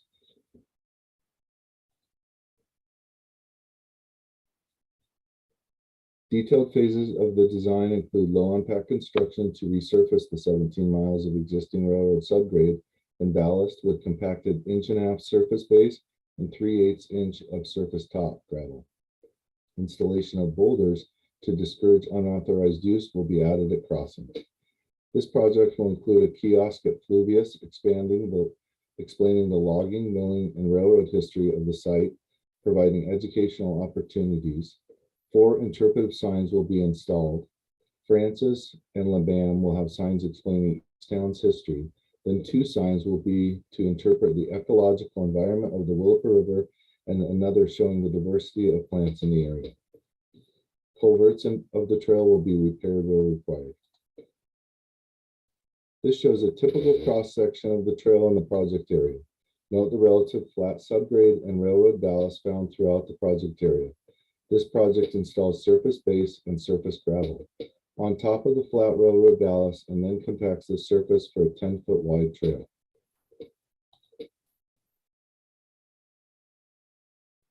The trail never exceeds 2% slope in this area, and the flat surface provides opportunities for all ages and skill levels. The trail provides multiple recreational activities for Washington's diverse population by enhancing accessibility for all users, whether for groups or single use.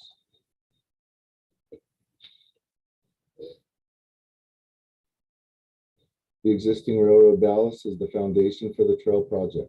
Using existing access points for equipment and natural gravel as the main construction material for the site allows for low impact construction.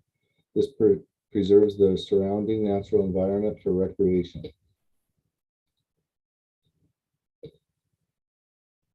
We project that this project will be permitted 100% by the time of construction begins in 2023.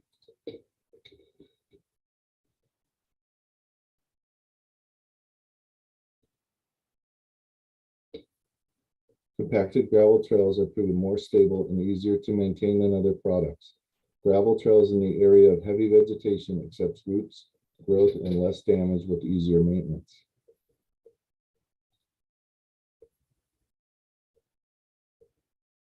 Crossing signs and other informational signs will be needed for 8 main roads and 19 driveways and ag crossings. Here are a few examples of the signs that will be used. This cost estimate is realistic, taking inflation into consideration based on ongoing and past Willapa Hills Trail projects.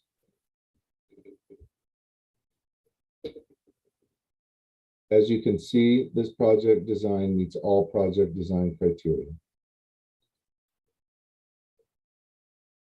Question 5, resource stewardship. Surfacing this segment of trail provides rail-to-trail preservation, protects ecological impact with low impact construction, and creates educational and recreational activities. Visitors will learn the local history of settlement as well as the ecology of the river and surrounding vegetation through interpretive signing. In this slide, we see restored railroad bridge along the trail and an example of a sign showing that history and a map of the trail.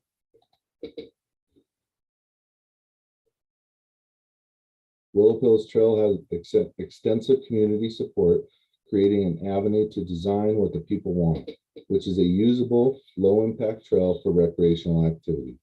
The trail provides not only historical preservation, but provides ecological protection along the Willapa River and surrounding areas for future generations, and plans of connection with the cross-state trail. Question 6, expansion phase projects. This is a part of the phased-in expansion projects. Pacific County surfacing will create a continuous trail through Pacific County and Lewis County and takes us a step closer to accomplishing the overall cross-state trail connection. The state of Washington has invested over $10 million in the Willapa Hills Trail. The section of trail highlighted in pink have never received grant funding for surfacing. The other portions of the trail have received funding as shown for surfacing, bridges, trailheads. This diagram shows how 3 Willapa Hills Trail activities are in the top 5 related activities, introducing over $12 million in economic returns statewide to communities annually. Question 7, project support. Project support for Willapa Hills has been outstanding. With so many friends and supporters, it is hard to count. From single users to large groups, everyone loves Willapa Hills Trail. These are some of the local public groups that support the trail. Several public meetings and forums have been produced to contact all interested parties. This is an example of one of our workshops. Several elected officials have shown public support for the trail. These are examples of letters of support from State Representative Blake and Pacific County Commissioners. Multiple social media accounts show support for Willapa Hills Trail. In fact, the Friends of Willapa Hills Trail has increased over the past 2 years and is up to 1,900 fans on Facebook. Multiple news outlets have positive stories like this one shown supporting the trail. State Parks has partnered with several groups, including the Port of Willapa Harbor, in the development of this state park. Willapa Hills Trail State Park facilitates several key park goals, including involving the public, stewardship for future generations, enhances outdoor recreation, and creates cherished destinations. Slide number 3.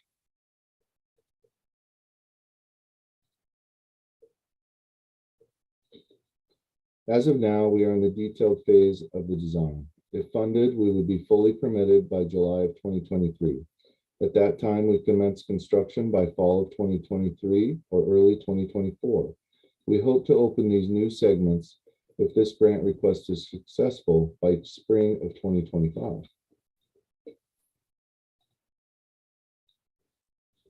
Question 9, readiness to proceed.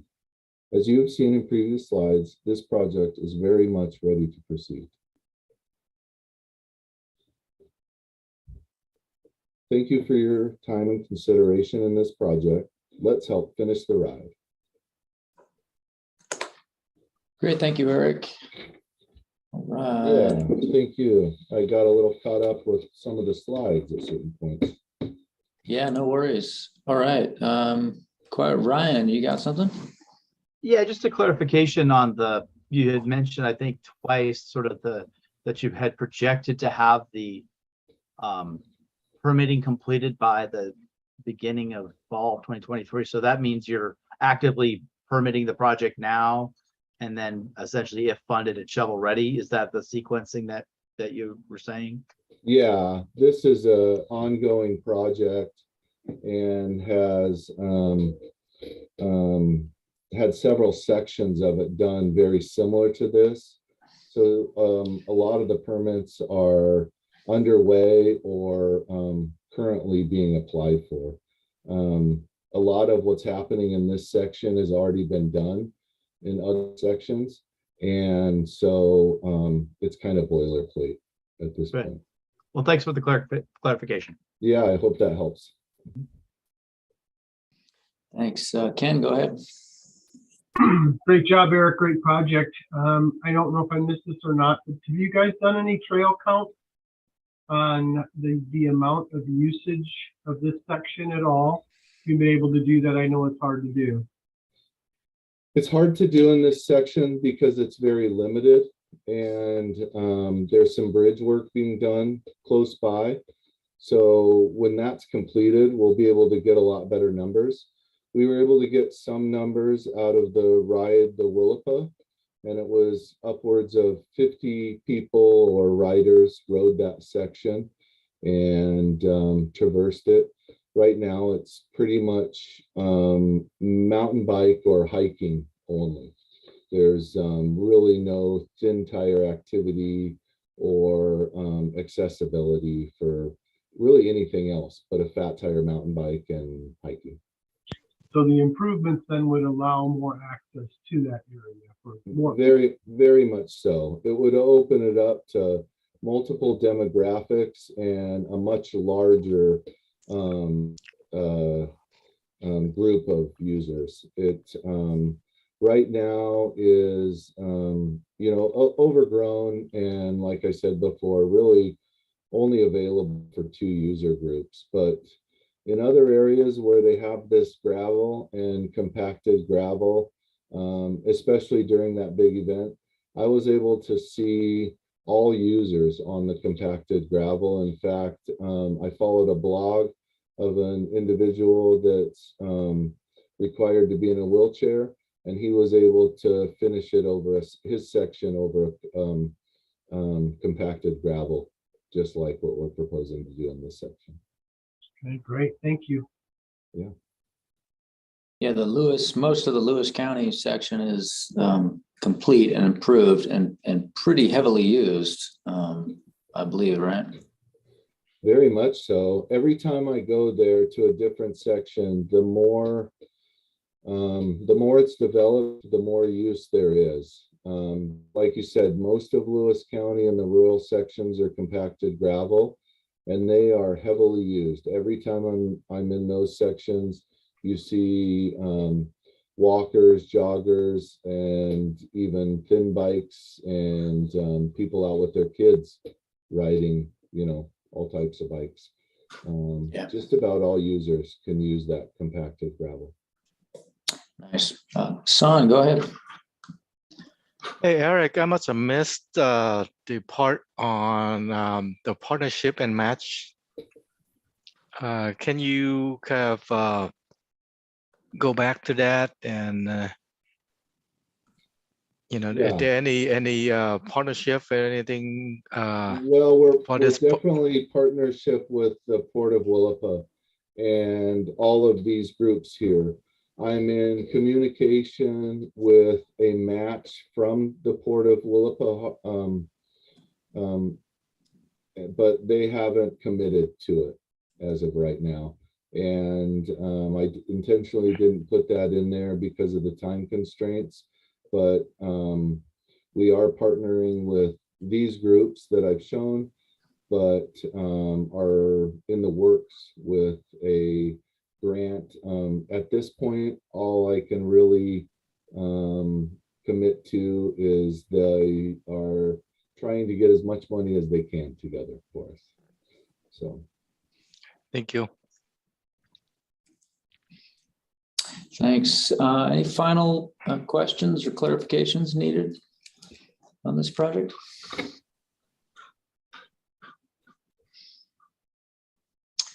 Okay, I don't see any other hands. Thanks, Eric, for joining us. Appreciate it. Thank you. Have a nice All day. right, see you later. Bye-bye.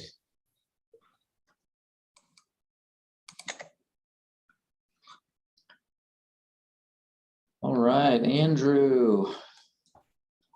Welcome. You're our closer today, last project. Thank you. Can you hear me okay? Yep, I can hear you. Okay, and I do have an injury to my hand, so it's like a lobster claw trying to operate the mouse here. So I just want to give you a heads up in case it gets a little bit glitchy. Well, I'm sorry to hear that. Do you want me to advance the slides for you? You could just say next and I'll do it for you if you want. Sure. Yeah, that might be a little bit easier. Yes. Okay. I'll go ahead and do that. Just say next and I'll advance them. Okay. All right. Let me know when you want me to start. Okay. So Thank you. Today's presentation and the project and grant application is to purchase 5 properties within the long-term boundary of the Klickitat Trail. The project's part of a shared vision and goal between state parks and the Confederated Tribes of the Yakama Nation. The protection of Swale Canyon is not a new project, and I am in my 15th year of working with the Yakama Nation on habitat protection and improvement in this location. Next, please. The project is in the south of the state in the Columbia River Gorge area. Next. It is in Klickitat County, about an hour east of Portland. The closest cities are the Dalles, Hood River, and Goldendale. Next.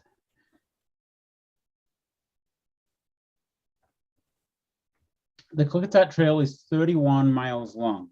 It stretches from the town of Lisle on the Columbia River up to the Centerville High Prairie.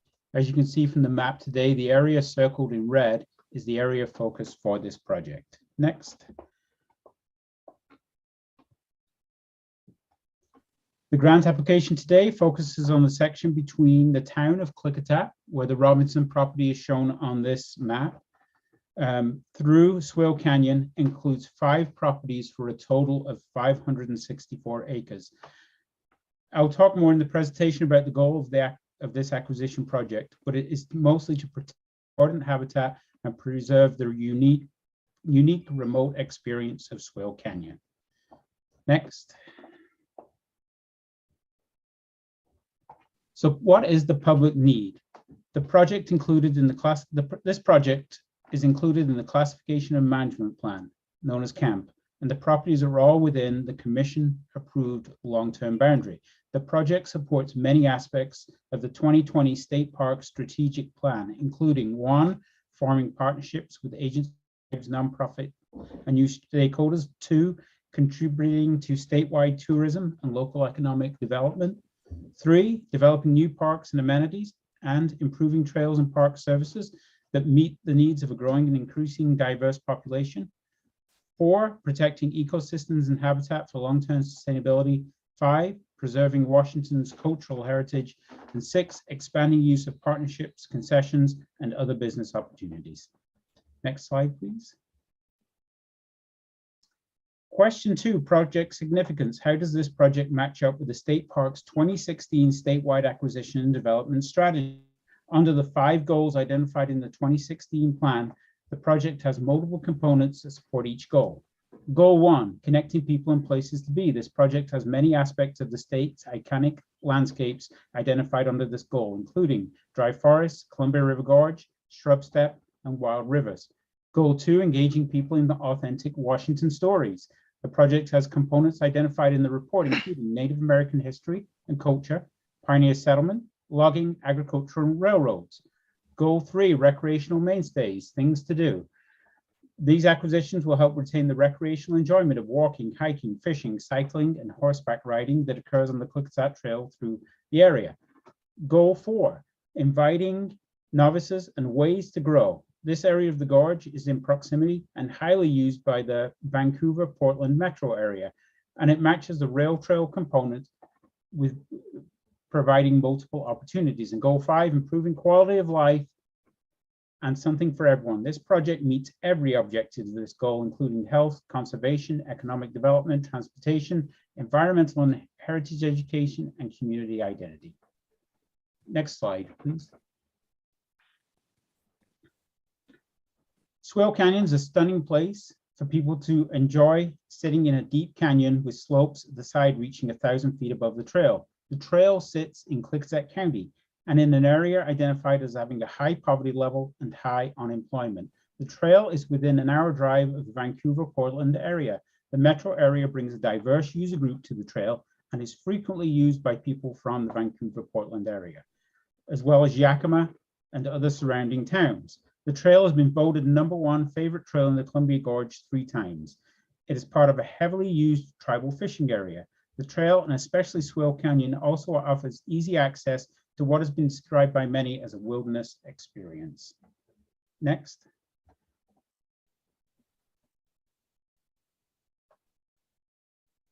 This stunning canyon has also made a popular location for off-the-grid cabins. As you can see from this photo, people have erected all sorts of buildings, and this one involved where the building was built mistakenly on state park's property, moved to the private property next door, but they were cutting the locks on the trail, driving down the trail and bringing all this stuff in. And this is just one example of an encroachment and damage to park property through the purchase of these small parcels adjacent.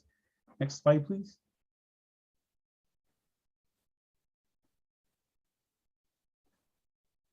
This is a for sale sign that I just happened to get a picture of when I was out there this spring. There are multiple for sale signs on the boundary of the state parks, the current boundary, but within this long-term boundary area that we've identified. Next slide, please. Swale Canyon has been identified by the Nature Conservancy under their National Resilient Landscapes, and it's noted to have a high resiliency to climate change and is identified as an extremely important habitat connectivity corridor for preservation. It also fits with many goals of the Yakama Nation Climate Adaptation Plan under the Wetlands, Water, Fisheries, and Shrub Set goals. Next. Question 5, resource stewardship. This one really could take the whole presentation, but from the tribal working group that's been meeting since 2008, this project will meet many goals of state parks and Yakama Nation collaboration. Purchase and development of the parcels in the canyon has had a negative impact, and through parks ownership, the goal is to protect these side slopes that rise from the Swale Canyon and the river, retaining native vegetation, which improves all the functions of the river and the hillside slopes and allows for natural processes. This area is one of the 3 areas in the state where we have Doug-fir Gary Oak habitat, which is important for the western gray squirrel, and there is the presence of western gray squirrel in the canyon. There's a lot of cultural resources through the area, and it also provides many opportunities like reconnecting historic oxbows and river channel processes that the Yakama Nation would like to see. It preserves the important wildlife corridor I already discussed. It protects the view sheds for the people in the cabin as these properties next to it get bought up and people put small structures on them and other things. It takes away from that view shed and aspect of the trail. And one of our major overarching goals is to develop a coordinated management just for states, larger as a watershed, not these just tiny little fractured projects as in the past. Next slide, please.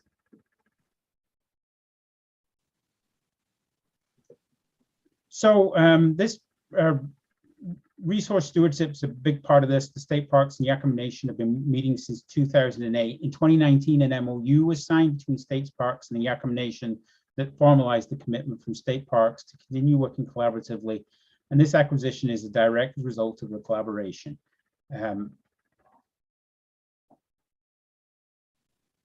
The slide here shows an example where the railroad cut off one of the many old oxbows on the trail. This is an example where the Yakama Nation and state parks are working together to do habitat improvement. Next slide, please. So what we have here on for the resource stewardship is the Klickitat Trail Working Group, which is state parks, the Yakama Nation, and some other agencies. We have the 2019 MOU between state parks and the Yakama Nation, which focus on stewardship. And then we've also had many meetings in 20 and 21, which showed strong public support for projects that help conserve and protect the canyon. Next slide, please. Expansion and phase project, question 6. This slide shows the long-term boundary from the classification and management plan approved by the commission. It follows the edges of the canyon to protect and manage the main slopes. This type of long-term boundary for resource protection and holistic management is unique within our plans, and this acquisition funding will help reach the vision of state parks and Yakama Nation. Next slide, please. By completing this phase of the project, it has a great importance to the Yakama Nation.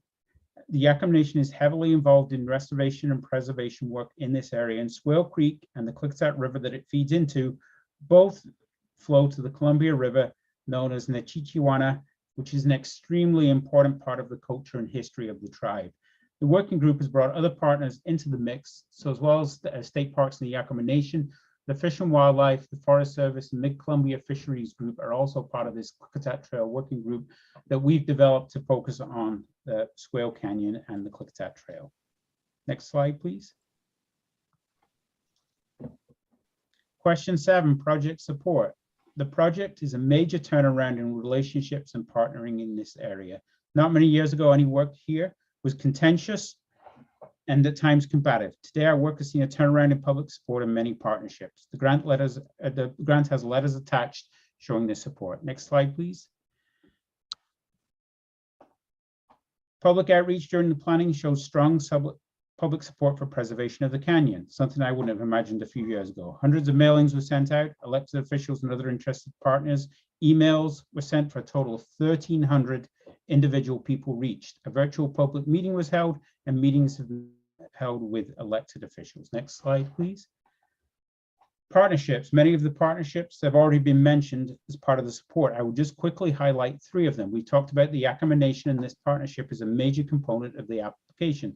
The Klickitat Rail Conservancy has been a decades-long partner, and this project will help the goals of preserving the remote trail experience and protecting natural resources. Hanlon Development Group is a relatively new partner, but they're hoping to develop, next slide, please, the mill site in the town of Klickitat for the community improvement. They're already part of this, they already own part of the site and want to partner with the county to redevelop the old mill site. Next slide.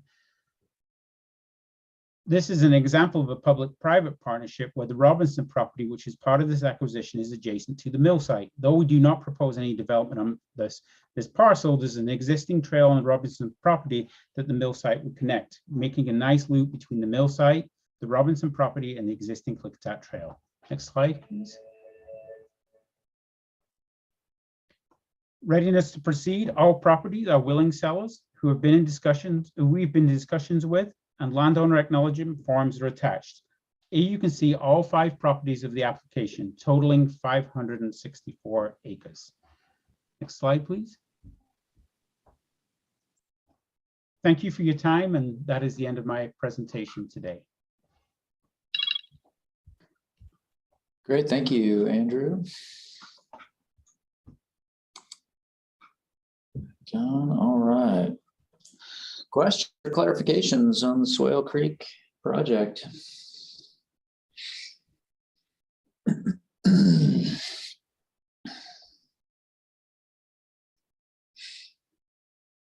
It's nice to see the evolution of attitudes really on all these trails, not just Klickitat, but I remember Willapa was similarly contentious, 20 years ago, and yeah, it's nice to see things turning around and support. It is. It's been a pleasant surprise, and it was a surprise, really. Yeah.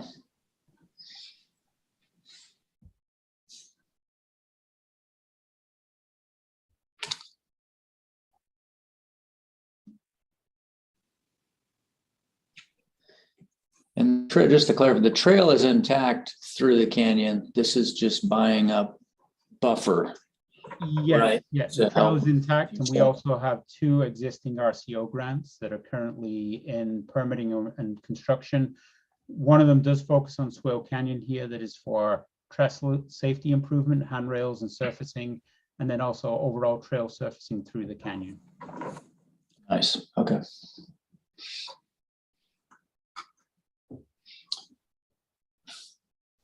Okay, I'm not seeing any other hands.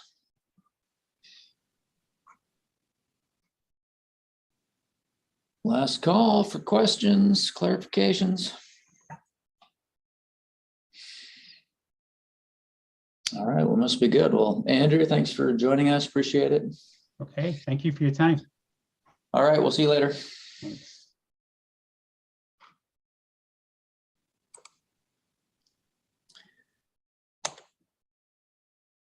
All right, everybody, that brings us to the end of the meeting. If advisory committee members, please just hang on for a minute. We can have a little wrap-up discussion, and we'll just close out the live stream and the recording. So that ends the 2022 evaluations for WWRP State Parks category. Anybody that was watching, participating, thanks for joining us.